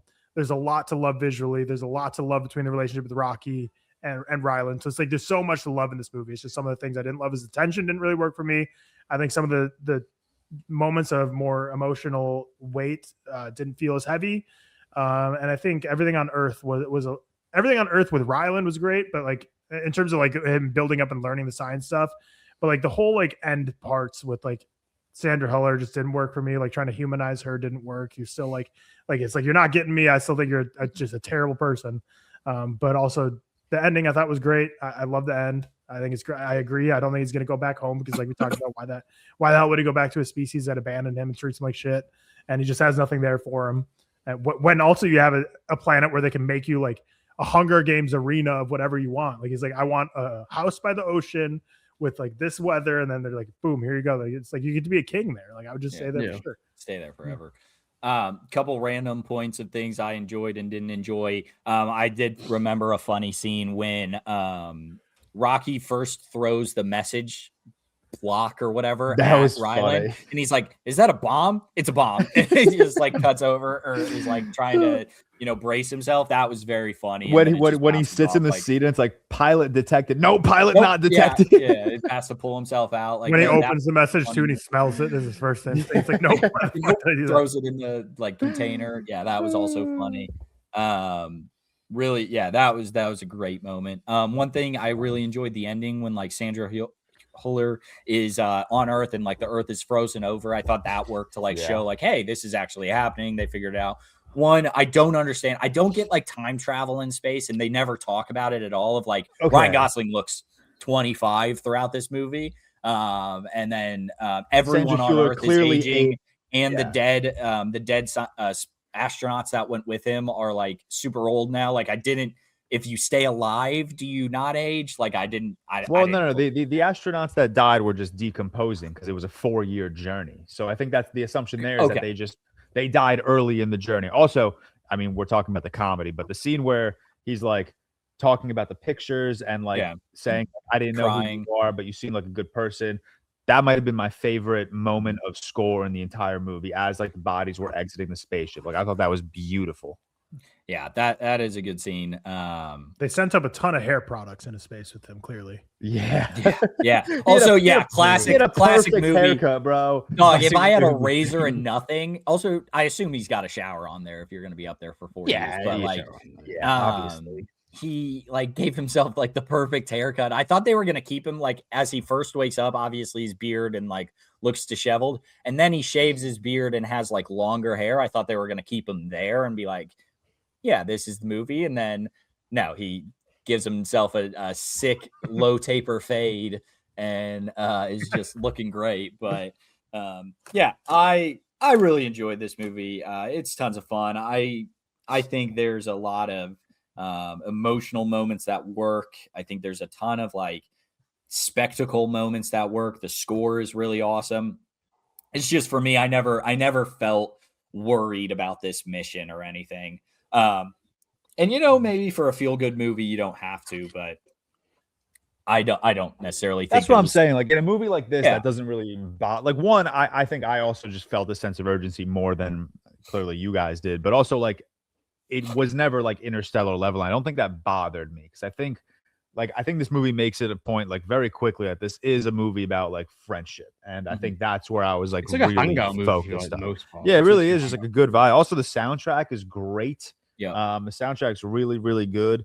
But yeah, I love this movie, man. This movie Yeah. was really good. I can't wait to watch it again. Well, that is our review of Project Hail No, Mary. wait, we're playing my game. Does that include the do we need to spoiler be section? do we need to be in spoilers for this, or? Oh, no. Okay. Yeah, So it's not. that is our review for That is Project the Hail review. Mary. Project Hail Mary. George Carmi with a 4.5, myself a 5, This is the myself a pitch you 4, sent in. Tyler and Seth a 3.5. Just off the dome, very quickly. Don't go ahead.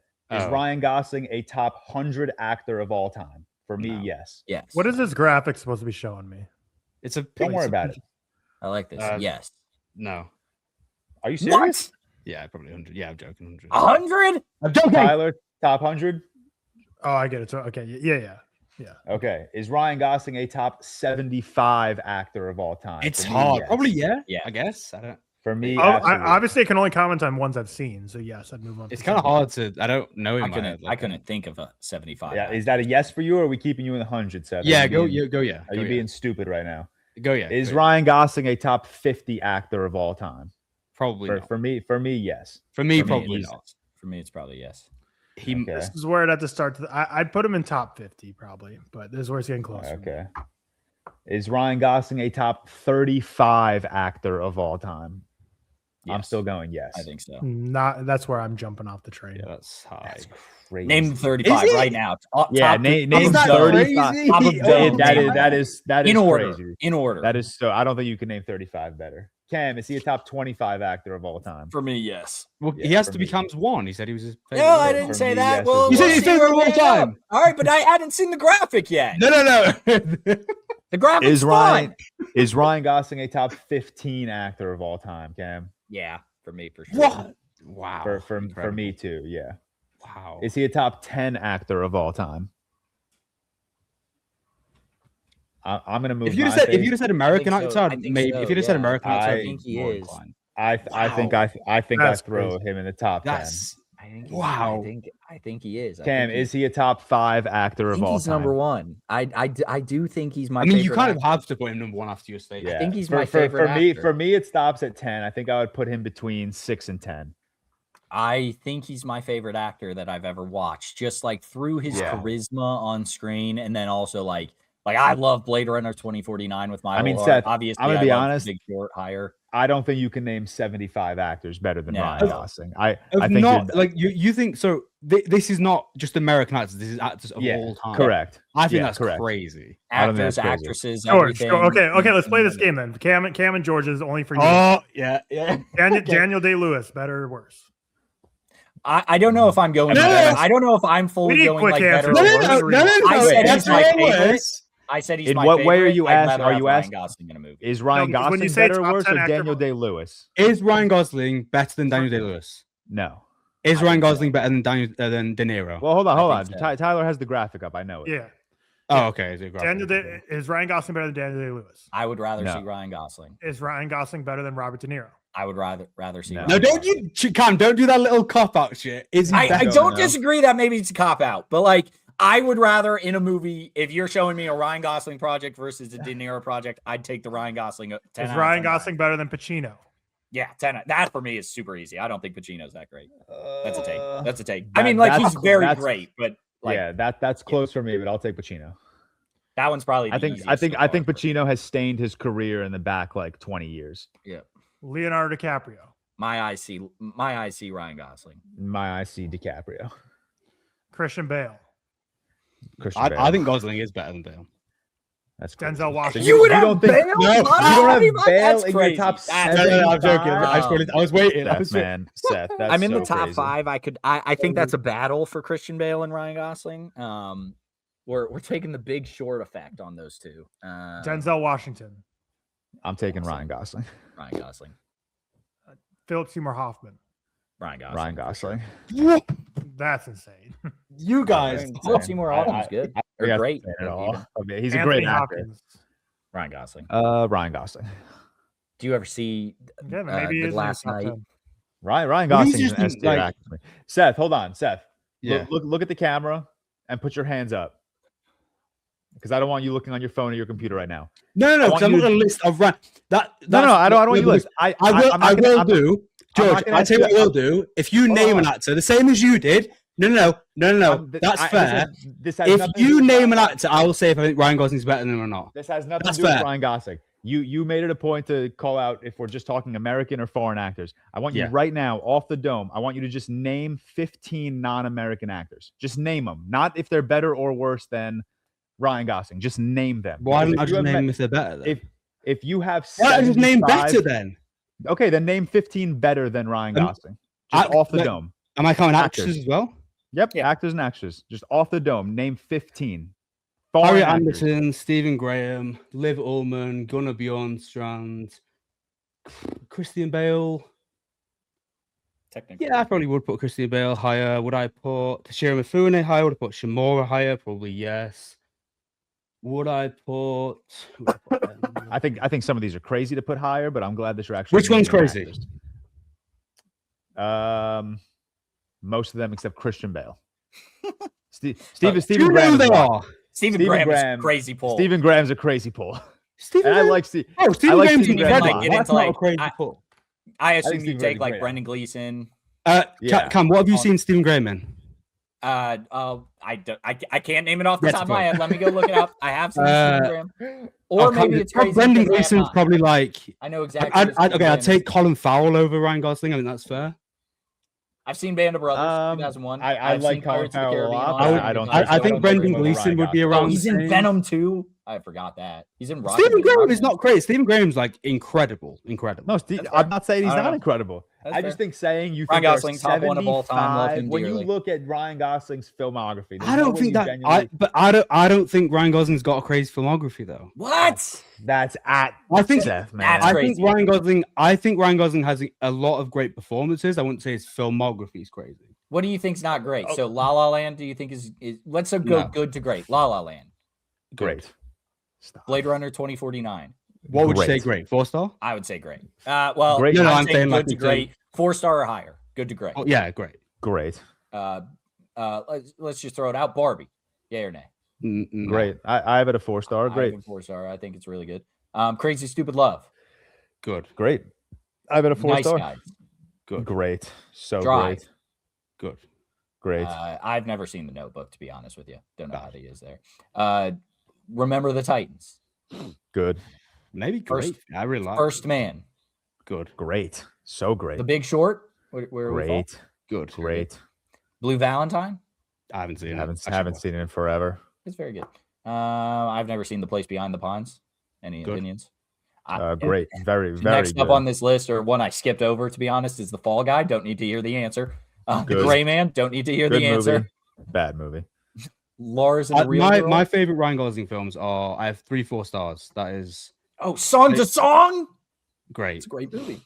That's Ball. great. I like. Have you seen Lars and the Real Guy? I think that's his best performance. Yeah, Lars and the Real Girl is where I was going next. I didn't know how highly you had it. I have it at 3.5. I think I'll rephrase my statement. I think Ryan Gosling has a great catalog of performances. I just don't think the films are that good. Seth, you're a funny guy, man. That's a fair opinion. You're a funny dude. Really good. You 75. Also clarify. If I think Ryan Gosling is a top, if I think he's a top 75 of all time, that's a huge compliment. Here's where I you don't think that's a compliment? No, there are a lot not of to his incredible. Not to his stature. No, that's your opinion, though. If I think 75 of all time based on every film I've ever watched, every actor, I think that's absolutely right. You're absolutely right. I think that's a great comment, but I don't know. I think he has the filmography. I think he has a range of incredible performances that warrants at minimum, top 25 place. Of all time, minimum Seth, top 25. Okay, Seth. I forgot what we said, but where on our tier list would you put him? Right now, I'm trying to think. Probably A-, I think. Okay, that's higher than 75. But on our tier list, we only have American actors on them as well. I don't think it's only American. And it's no actresses. It's only actors and actresses. It's only male actors. So that's add 20 to it. Add 20 it is actually to it no, it's only American and English, to be fair. There was like Ken Watanabe was on there, Hiroyuki Sanada. I mean, it's only like Hollywood actors, but I feel like Stephen Graham was on there, was he not? He's a Hollywood actor. That's fair, I guess, but I don't know. I'm just saying, like, I think top 75 is it had a lot of actors. Like, to discredit that list is crazy because I feel like it did have a lot of actors. No. I'm not 5 minutes. If I was to say if I was to say A-, I think we had like, I don't know, 20 above or 10 above, 15 above, whatever. And then maybe 5 that are minus actors. It's only Hollywood actors as well. And of course, this is my tier list, not the collective one we already have. So I would have more in the A. Tyler, do you think top 75 is a compliment or not? Is it actors or actors and actresses? Both. Total. Everything. And not just America, anywhere. I thought when we were going through that pyramid, we were just doing actors. So what would you say for actors and actresses? You thought we were just doing actors and you were still at 50? That's saying. Or 35, whatever it was? 35. I don't know. Like, I think like Emma Stone's better than him. Yeah. But Tyler, if I would say like, again, this is hard because you can't do it. Actors and actresses all time, where are you placing them roughly? I don't know, top 50 probably. But you put in 50 in actors. I put him 35. No, that was everyone. That was actors. No, you put him 50. Oh, 50. Put him 50, Tyler. Well, yeah, because I wouldn't have him top 35. I'd have him probably around like 40. But I don't know. I'd have to get a whole list of them all. It's the thing is, I just don't think 75 is crazy. The thing is, for me, I don't believe off your dome you could name 75 actors, but I couldn't name 75 actors. I'm not saying you have to be. I'm just saying whenever I think of like, hey, my top 10, I'll never forget Ryan Gosling. I would never. No, which is fair, but I don't think 75 all time actors. Anyone ever, I think 75 is great. I think I go 35. I go top 35. I think he's right at 35 for me. This is the LeBron versus Jordan debate. It was a different era back in the day. They were not acting like they were nowadays, man. James Stewart is better than Ryan Gosling. They were not acting. They did not. They were against plumbers.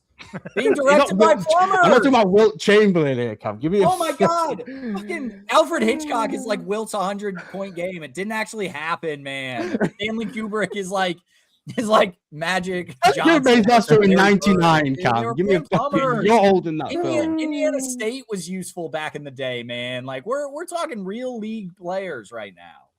Come on. Well, anyway, Cam's number one of all time. I thought this game would take 4 minutes. I'm going to say one thing, Cam. I'm going to go back to your take. You can't say Al Pacino is not great. George, pull up your pyramid again. Do you still have it open? Yeah. I mean, I've never watched. I've been looking at lists of actors. Other than Heat, I've never watched an Al Pacino movie. Move me up to 35. I've been looking at lists of actors. I put him 35. What? Seth, I think you're being crazy. Tyler, you just said now. he was in your top 35 best actor. Yeah. And You said actresses. male We're actor. adding actresses. You This just is said you how- thought it was male, and it's in 50. Oh, if we're doing actor, okay. No, this is what I'm saying. This is Okay, everyone. then I thought wait, this was. back to 50. Sorry. No, I was just that's- That's what I mean. I just want to make it known that if If it was just actors, actors, maybe that top probably. 25. Yeah, Maybe I- top 25. Maybe top. Oh, I still think you guys are crazy. That's man. not. him and Emma Stone. I think it's a little Are there crazy. 20 actors ever, I'm it's looking not at our crazy. tier list, and I think there's for sure like 20 people on here that I would. and that's just actors. I don't. Hold on. Open the tier list. Do you have it out? Well, so the tier list isn't cleaned up. Remember, like it's like okay. Forget it. All right, we'll talk. We'll continue this conversation when we clean up our fucking tier list. All right. 'Cause I'm gonna. we're gonna get in depth. all Talk, right? talk here. Now you see me, or here I come. Ready or not? Ready All or right, let's not, talk dude, ready for or a not. couple minutes. Oh, yeah, Tell yeah, us yeah. when you're done. All right, we'll text you when we're done. Ready or not? ready or Here not I to- ready or not two. Ready or not? Kind of poo, but I liked it. Here I come. Moments after surviving an all-out attack from the Ledomas family, Grace discovers she's reached the next level of the nightmarish game, and this time with her estranged sister Faith at her side. Grace has one chance to survive, keep her sister alive, and claim the high seat of the council that controls the world.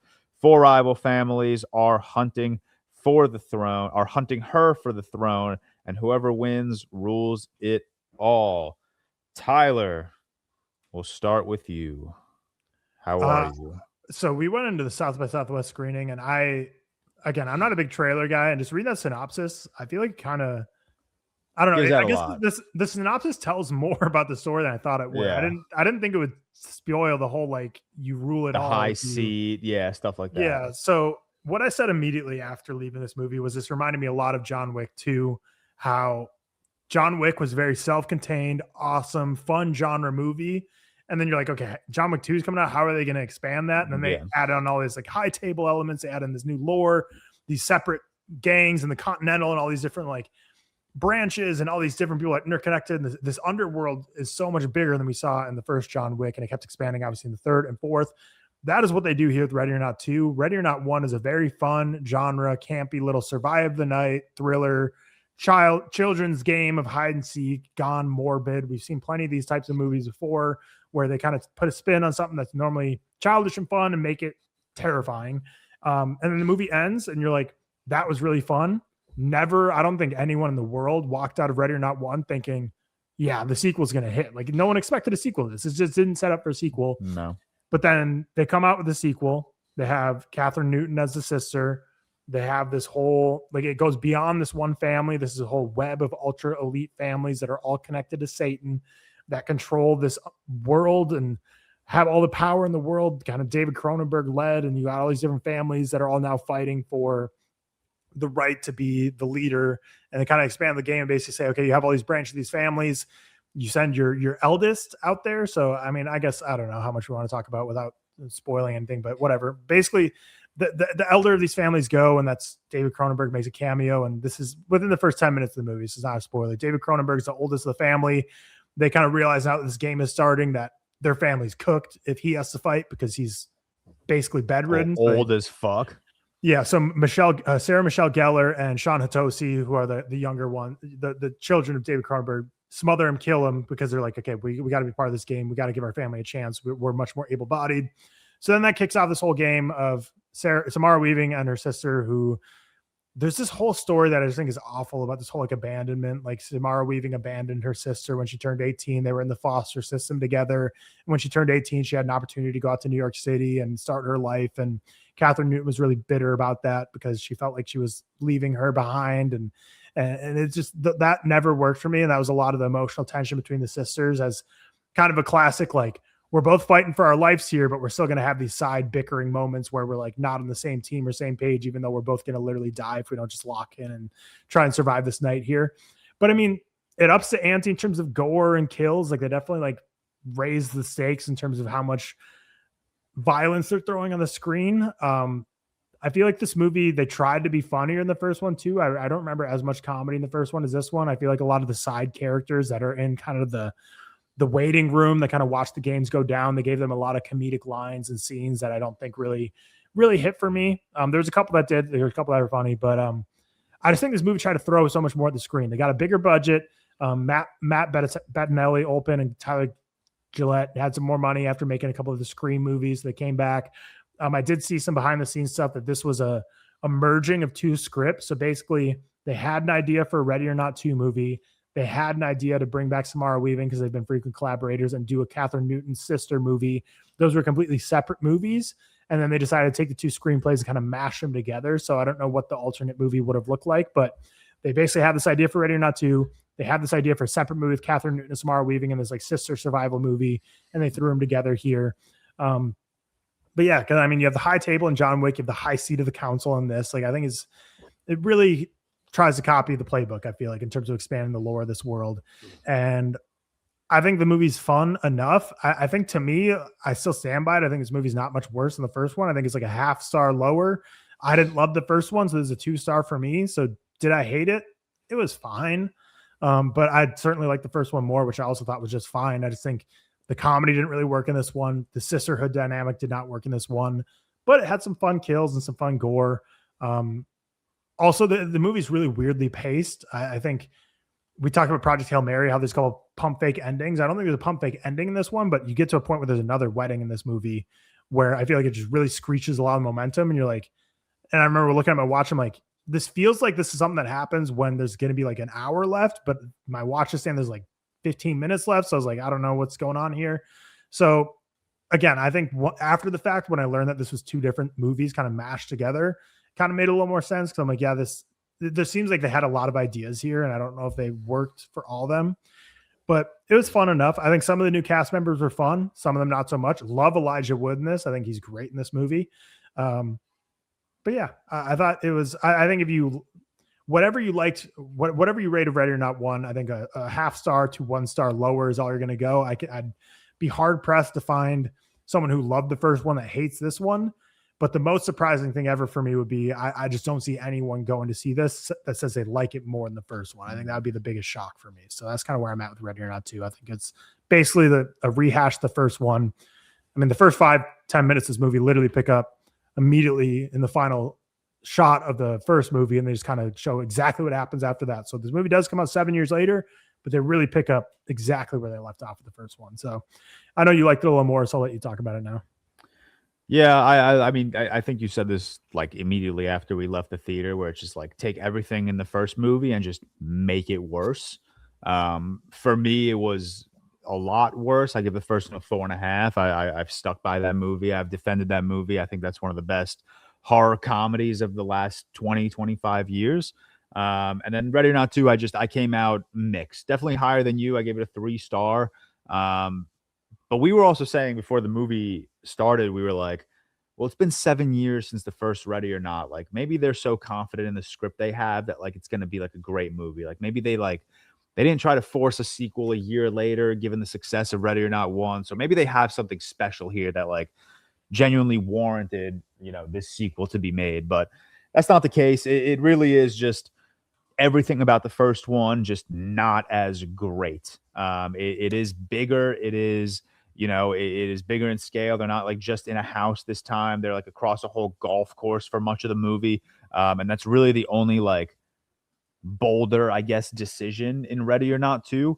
But yeah, I was mixed. It was a great theater experience, which I definitely think helped me and my rating. I think if I were to watch this movie at home by myself, I would probably lower this to a 2.5 or maybe even a 2. It really is just a rehash of the first. I think Catherine Newton's fun, man. I think her and Samara Weaving are like pretty good opposite each other. Nothing groundbreaking, nothing mind blowing.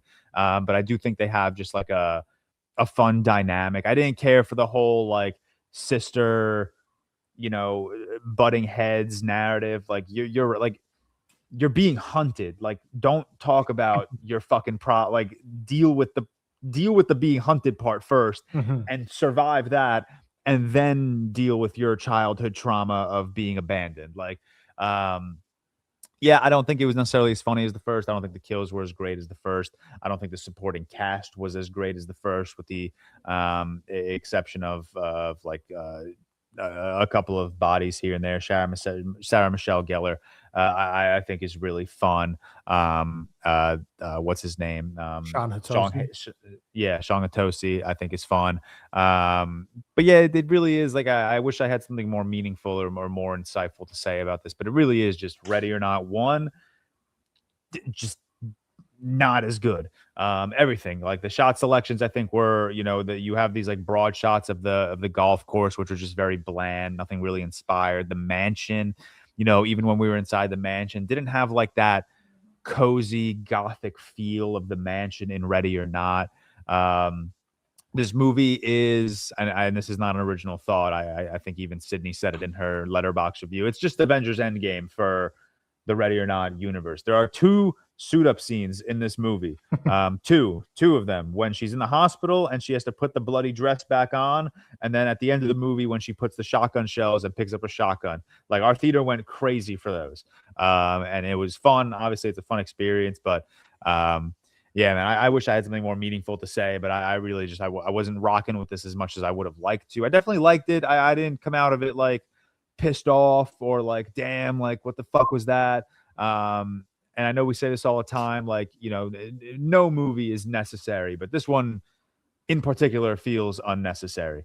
It was like one of those things where like we could have stopped after Ready or Not 1, and it would have been great. I'm still going to watch Ready or Not 1 once a year and have a great time with it, but I'll probably never throw on Ready or Not 2. Do you think Catherine Newton's a good actress? I think Catherine Newton is a serviceable actress.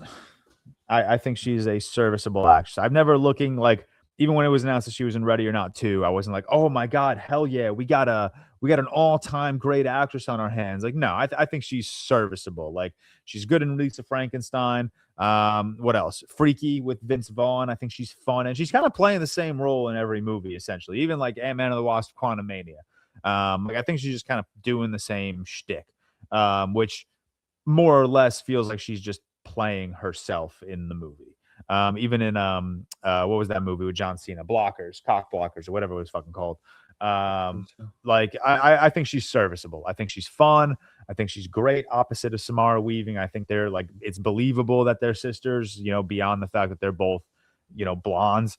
I think they do a good job playing opposite each other, but no, I don't. There's no movie right now that Catherine Newton could be cast in where I'd be like, holy shit, that movie just got exponentially better. I would look at it and be like, yeah, that's a good addition, and she's gonna give in a good performance that's fine. Gonna be fine. Yeah, I think that's a good way to put it. And then I know you're a big fan of the Mummy movies. So the Mummy 4 is the next we're gonna see from Matt and Tyler, these directors. Yep. I'm a little worried for that because I'm looking at their filmography. Ready or Not 2, Scream 5, Scream 6, and Abigail. They're all the same movie. They're all survive the night thriller slasher movies. I haven't seen the Mummy movies. I did not think they were slasher survival movies. So I don't know. This is kind of their first step out of their comfort zone. There's a big franchise to do it to. So all they've really done so far is slashers, and now they're going to the Mummy 4. So it'll be interesting. Yeah, which especially like if it keeps to the theme of the Mummy movies. Like, the Mummy movies are very like adventure comedies, where like all of their movies have obviously been comedies, Ready or Not, The Screams, Abigail, with the exception of like VHS, which is not a comedy. So like even like genre wise, like they're really moving from slasher comedy horror to adventure comedy supernatural, I guess, depending on what direction they go in the Mummy. But also, like, Lee Cronin's making a Mummy movie, and that's not adventure. So maybe they're just maybe this is gonna be like someone's locked in a house with a bunch of mummies and they have to fight them off or some shit. But yeah, I thought this movie was fine, man. We'll talk about it obviously when we record our South by Southwest episode. Certainly not the worst for me of the festival. Certainly not the best. Like, we saw 12 movies. This probably would rank 7 or 8 for me. But yeah, like I said, I wish we had something more meaningful to say about this movie, but even talking about spoilers, it's like, if you've seen Ready or Not 1, you've seen Ready or Not 2, with the exception of like the final wedding scene, which I thought was cool. I thought it was a very interesting like move. I'm not going to spoil exactly what happens, but I'll throw in spoilers, but we're going to talk spoilers for like 2 minutes. Yeah, just literally just the wedding scene. Like, I thought it was cool. Like, I thought the way it kind of unraveled where Sean's character kills his wife and goes like, you can kill family. And like, I wasn't even thinking about like what that can mean. And then at the very end, like once they like get married, because if you get married in this universe, it would merge families and then you wouldn't have to like kill each other.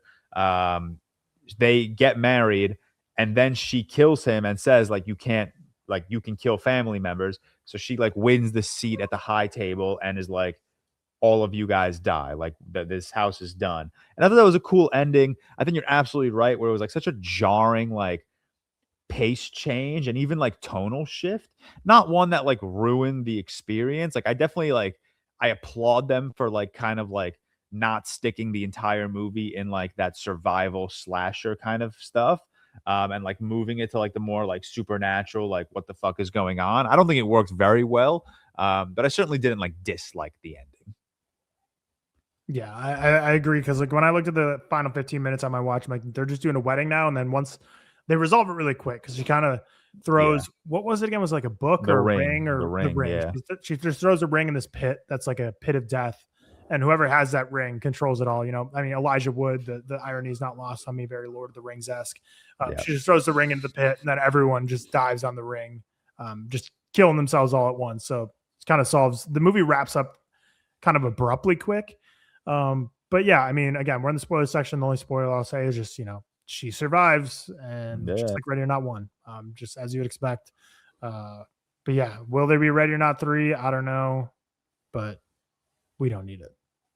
Yeah, definitely don't need. We didn't even need Ready or Not 2. But yeah, that's. I mean, I have nothing more unless you do. But no, they can come back. Yeah, that's really it for Ready or Not. When Cam gets back, we'll let him guide us through the news and the trailers. All righty, a wonderful discussion, I'm sure. I assume Seth will be back soon, but we will get into movies and trailers. And frankly, I kept it short this week. There's two specifically to talk about. We'll start where we'll all agree. Dune 3, first trailer comes out December 18th. This thing looks like possibly the greatest movie of all time. Crazy. I don't know. I loved your trailer reactions. Yeah. Tyler and George. I thought that was very fun. I think everyone, I didn't see a single like even hot take of like, this looks fine. Like this is even the Dune outers like said that it looks the most interesting of the three on Twitter that I saw. So interesting. And I think it's fantastic. George, like, how are you feeling today, man? Yeah, this trailer rattled me, man. This because I mean, Tyler and I said it in one of the TikTok videos we posted. We were expecting a teaser, like a minute. I think everyone was. It's ages away as well. I was not expecting a 2.5 minute trailer. I wasn't expecting to see Pattinson. I wasn't expecting to see Anya Taylor-Joy as much as we did. I wasn't expecting to see some of the guild navigators. Like there was just so much going on that I wasn't expecting. So like the reaction that Tyler and I posted, like my reaction was just like, holy shit, like we're getting so much that I didn't expect. Victoria texted me after I posted that trailer reaction and was like, you need to like be more performative like this in more of your trailer reactions. It's good for views. And I go, honey, I promise you that was not performative. Like that was a genuine reaction to everything we were watching. Like, because I was just so blown away. Like I really was not expecting a 2.5 minute trailer. I was supposed to like the Odyssey, that teaser we got for the Odyssey, like that minute one. Yeah, there are some decisions this trailer made that I'm surprised about. Obviously, the Dune books have been out for decades, but I think showing Duncan, Idaho was very interesting. And then I wasn't expecting to do that. Yeah, and then opening the movie showing Paul and Chani like having a baby, preparing to have a baby was also very interesting, just given how Dune Part 2 ends. I've only read like 3/4 of Dune Messiah. I'm like almost done with it. So like I know why Duncan's back and why Chani and Paul are like back together, but like I do as well, annoyingly. Yeah, for someone that like never read the books, I think that was a very interesting decision. I don't think it matters, honestly.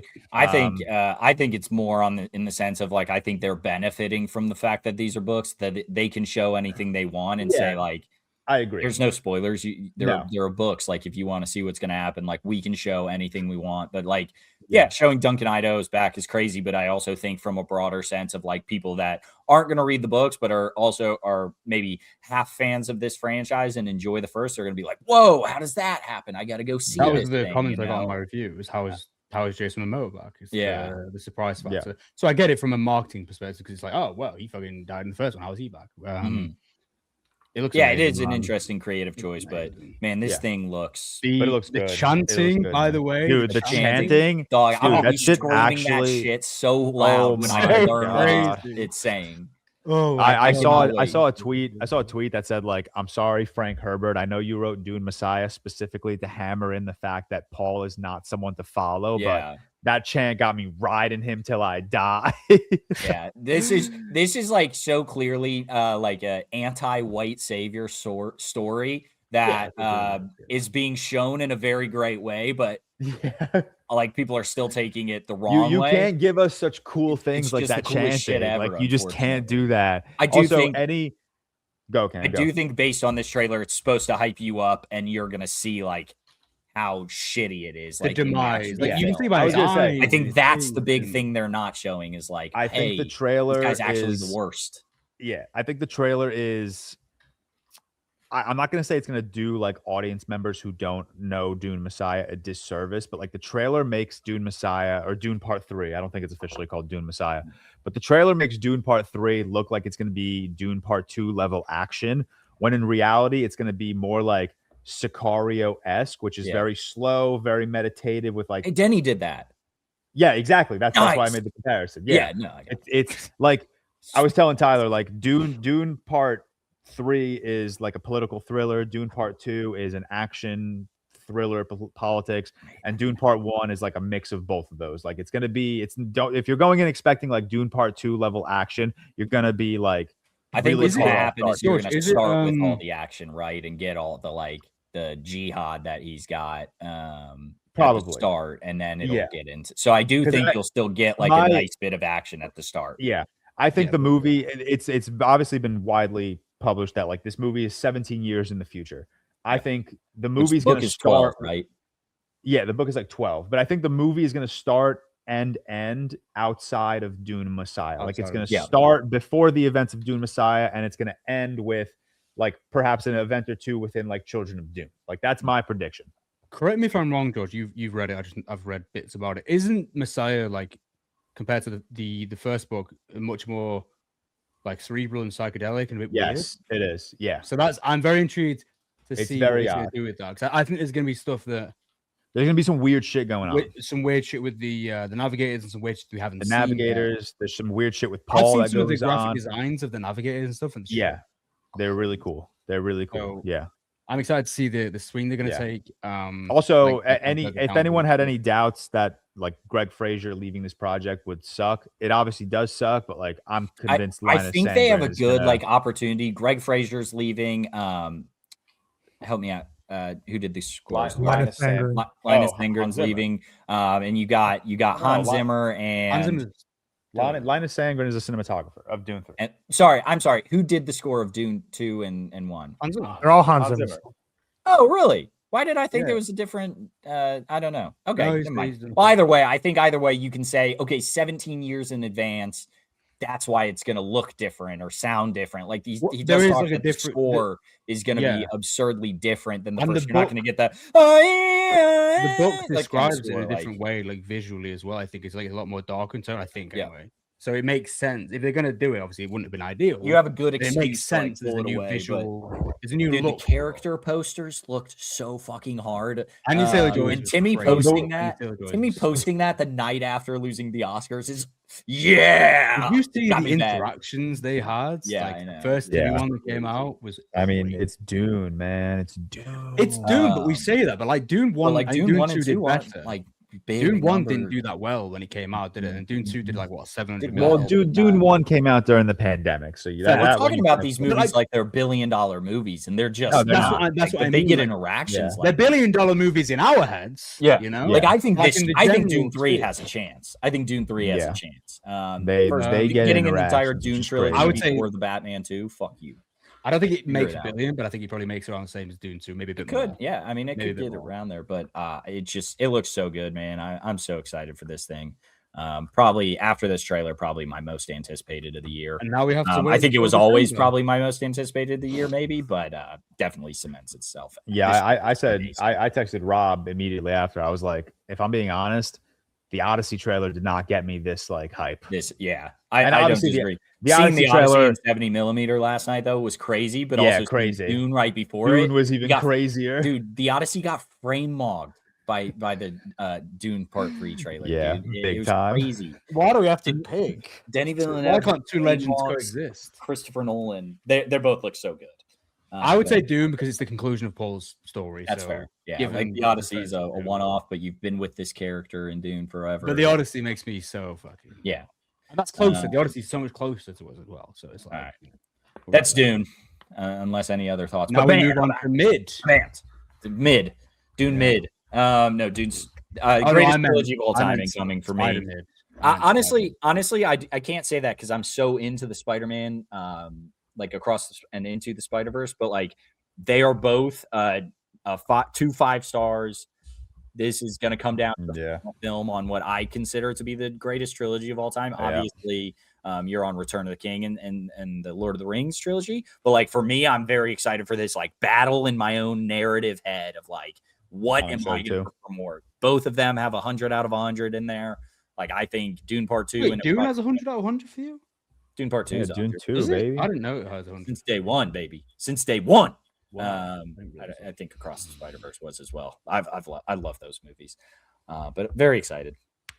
And then the more important trailer, Spider-Man: Brand New Day releases a 750 million views, the most viewed trailer of all time. Very, very questionable on if they counted those 1 second clips. But They fucking did. I'm telling you. because their count doubled the last highest grossing, which was Deadpool and Wolverine at 390. Yeah. So a little bit of a gray area there, but still a fantastic trailer in my opinion. I'd love to hear your opinions before I fucking Spider-Man brand new.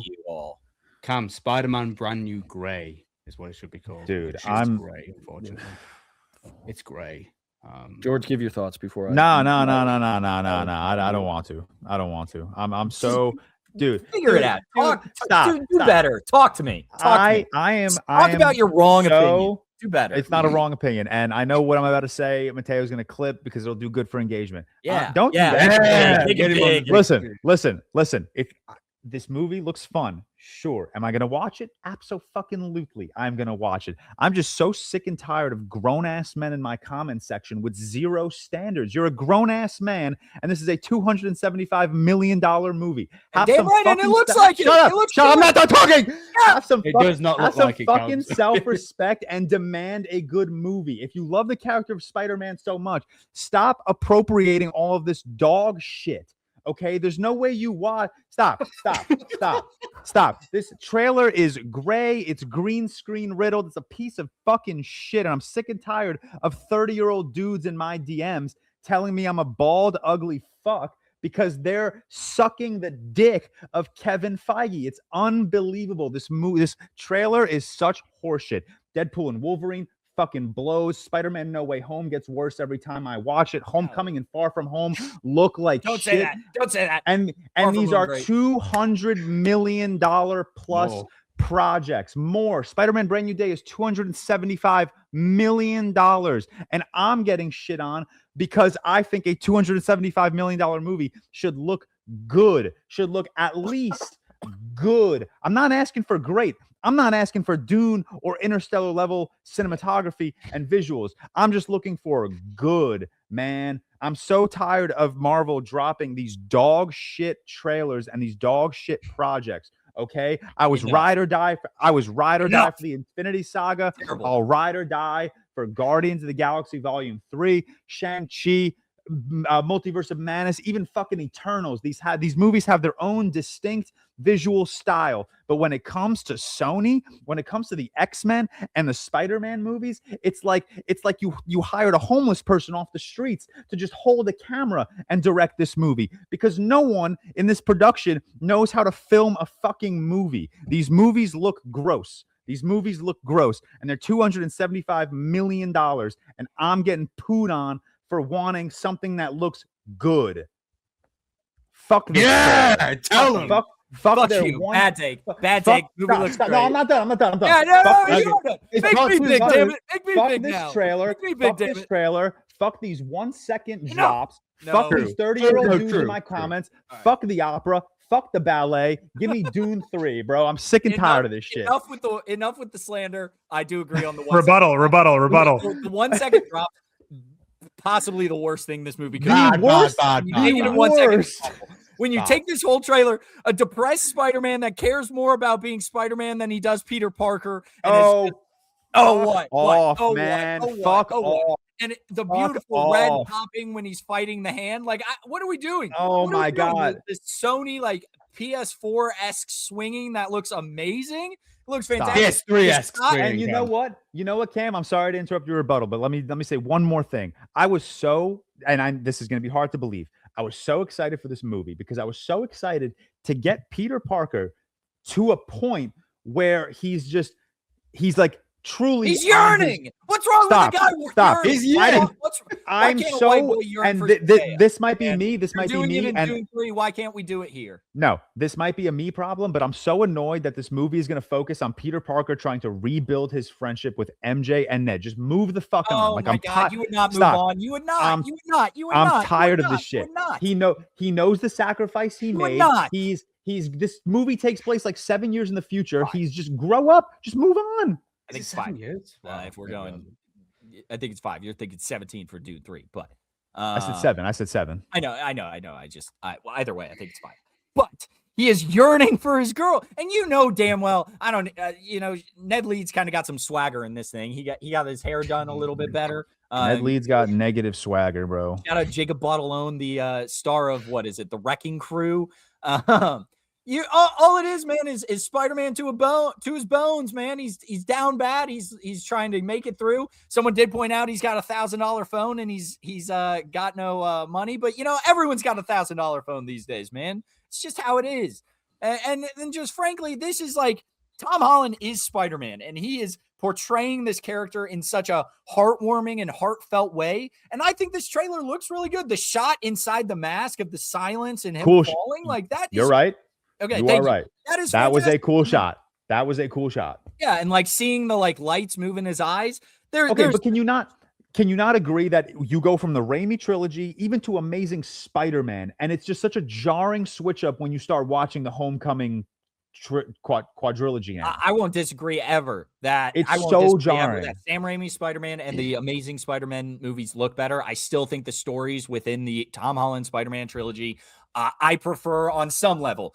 I've come along. Spider-Man 1, I think, is the best live action Spider-Man. I think Willem Dafoe's Green Goblin is amazing, and I think that's what makes, Cameron. I think that's what makes the No Way Home like Return. the finish of No Way Home works so well. Is again, Willem Dafoe is amazing, but I think Tom Holland in that thing he's riffing on levels that are sublime. He's like Taika Waititi and Free Guy. I think Cam. What? I think Cam's right in terms of the actual story of this thing. I quite like the idea of it, because the one thing I've said about the MCU Spider-Mans is that I think they've been too optimistic, too jumpy, too naive and childlike. And I like when they go down the darker path and it's Spider-Man kind of relearning the responsibility, learning again, befriending, after all the big climax happened in No Way Home. However, Cameron, I will say, gray sludge, man.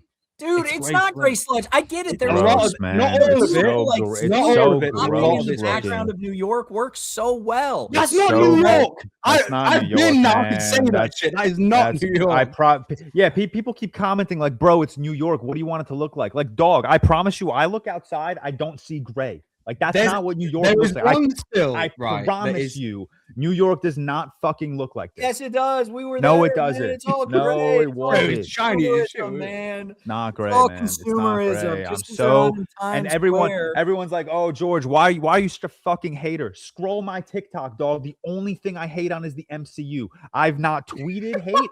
I have not posted on TikTok any hate other than when the MCU drops a bunch of dog shit that immature grown men will suck. Yeah, off. I will. I will. That's what I'll do. I'm not 30 yet, so I still get a pass. Come. But my God, Look at this your is awesome. look at the phone. So fun. What? Come look at your text. That like the grays, Dude, I love this shot with the red pop. No, I gross. enjoy that. I enjoy this. This is That looks so fun. This is gross. People see one the- little the bit of gray, red and dual freak colors, the fuck no out. dynamic. Yeah, I don't know, guys. I think you're on one. I think you're crazy. I'm so. Hey, I agree with you on the story, This- Cam. I this agree with you on the story. This, sorry, apologies. Yo, watch that. This trailer. This trailer sucks, man. Official rankings: Dune 3, Spider-Man: Brand New Day, The Odyssey. Excitement levels. Stop. Yeah, It's the official. I'm so over pretending that this doesn't look amazing and doesn't look like it's going to be a fantastic movie. It's so good. Tom Holland is Spider-Man. I think Tom Holland. I and agree. his relationship obviously off screen helps, but they just are so in love that it makes me feel like I believe in them. I'm all. I in agree for it. story wise. I agree story wise. I think it looks better than you're giving it credit for. I disagree. I think you're giving it too much credit. The shot on top of the crane when it's looking back in the city. I'm not even gonna fight you on that green screen. I'm not even gonna lie, Cam. I don't see how you can watch I'm not here to compare like movies to trailers, but how do you watch something like a Project Hail Mary and then watch this Spider-Man Brand New Day trailer and even remotely think that the difference is not I think they both. Why can't two goats coexist? I think they're because one of them's not a goat. One of them's not a sorry, goat. I have a little whimsy in my life, George. Sorry, I'm here for a good time with my friends and family. Sorry, I'm trying to get a little whimsical on a Tuesday stars. There's no more whimsical watching movies. Things might change Spider-Man post trailer. Brand New Things Day. might change. I have a little bit of charisma. Like I enjoy it, man. It looks great. Things might change post trailer. You know what, Cam? Let me say something, man. Let me say something. I'm happy. I also for you, love bro. you, and I think you're a beautiful man. By the way, Thank you, and I'm very happy that you're excited for this movie. All right, thank you. All right, moving on. Spider-Man Brand New Day and Dune trailers are the big ones of the week. I'm not even talking anything else after that. Doomsday is happening. Like this has been confirmed like 15 times, but they keep doubling down. December 18th is going to be Dune and Avengers Endgame. What do you think makes more money? Avengers Avengers Doomsday. Okay, I didn't know where we were at. People like No, everyone. If you're on film Twitter, it's all like MCU aside. I don't think anyone would say that Dune would make more though. That's probably fair, but No, no everyone one I would. see on Twitter is just all in on Dune- Dune. Doomsday. that's Doom- a It's going to be a quality better thing, movie. I just think- quality thing. Yeah. This might be a stretch of a prediction given Nolan's Oppenheimer made like $1 billion, but I think Brand New Day and Doomsday outgross The Odyssey and Dune 3. Oh, I for think sure. easily. I think that's I think so. Yeah. I think so. because I think Brand New Day on its own makes two. Brand New, Yeah, Brand New Day, Brand New Day. 2 billion. I- It might make 2 billion. I think it'll get to. I don't know about 2 billion. I think it Maybe will. 1.5. If that trailer number is like even close to real, even if it was gonna be like the most viewed trailer, I think it is 2 billion. But I think James 1.5. Cameron's not walking into that director's seat. He's not sitting in that chair. Yeah. Won't be Nah, just Spider-Man, gonna man, he Spider-Man bigger than James Cameron. Spider-Man bigger than Avatar, and I think they'll show it here. Not like in terms of box office, but I think just the character. I think they show of it course here. the character's bigger, but I just don't think he has like they have the No, 1.5 billion. I hear you. 1.5 billion. I think it makes two, but I think the only thing get it. interesting about Doomsday is, so I saw a tweet that kind of put it well. It's like the interesting thing about Doomsday is Marvel needs Avengers Doomsday to succeed because this is like they feel like the fandom's been losing a bit of steam since the Endgame Infinity War. They need this to bring people back. Whereas for Dune 3, there's nothing riding on this movie. They made their trilogy. This ends the trilogy. There's no stakes here. So what I think is really interesting is that they released a trailer earlier for Dune. And Cam, you've been watching a lot of March Madness. They're playing that trailer all the time. all the time, man. They are nailing that. But like 9 months early, like why are they? I feel like it's really early. Do you not think for like not only I don't disagree, but I think it's to build the excitement for Well, it. the initial, I think It's once so you get that early. Endgame So trailer, early. it's going to be old news for Dune. yeah. So like you got to be first, even though Doomsday has technically had like the 4 1-minute trailers, but character ones. they're not on TV or anything. They're just like in the movies and online. But yeah, Dune is really hammering this trailer. And it's early. The first Dune 2 trailer came out in like November of 23, and then the movie released in what, March of 24? Yeah, this so is it's only like- for a full It trailer. was like it's 5 very months. early. Yeah, it really wasn't Very that long. This well, is, and I mean, it's fine to release a trailer this time, but I think the more interesting thing is just how many commercials I've seen for it. So it's like they're also like spending ad money to like, and like regular audiences. You don't need trailers to be playing on TV till November for this thing. Like a month. It is interesting how I think it's just the time of like having the big sporting event. You got to throw something out if you've already had your trailer, maybe. But I think they might have had the ad buys already bought, really expecting a Timmy win potentially to build out the Oscar hype. That's also possible, but excited either way. Very excited for all 3 of those movies we just talked. That'll be the episode. Shout out to our executive producers. As always, we really appreciate you all. Ollie Powell, Cole Beaver, Stefan Johnson, and Jax Kendrick. Thank you for all the support. Also, we've been getting a ton of comments on the videos recently, and I really appreciate everyone commenting below and saying like how much they enjoy the episode and how much they enjoy a lot more recently than us on lunch breaks and watching on YouTube and stuff. Like it's the support's been really great, so I appreciate it, everyone. This week we'll be doing on Wednesday we have our first real quick George and Tyler South by Southwest. Friday we'll be guessing all of Seth's 5 stars, and then on Saturday is the Bullet Train Real Patreon episode. Thank you everyone for your support. Comment down below what are you more excited for? Dune, The Odyssey, Spider-Man Brand New Day, and Endgame. Do we have any of those in there? Or is it just Dune and The Odyssey? But those 4 movies are the big ones for 2026, and I think those are going to be the highest grossing outside of like Minions and Super Mario, but we're not going to get into those numbers right now. And if you're listening on Spotify, rate us 5 stars because we're so close to the charts. We're like flirting with it. And I think if everyone listening to this right now just hits follow on the Spotify, rates us 5 stars, I think we'll be at the point where we're going to start charting. And that'd be just massive. That'd be awesome. I'm wrong. That would be great. But yeah, love y'all. Have a wonderful week. Can't wait to see y'all later. Peace.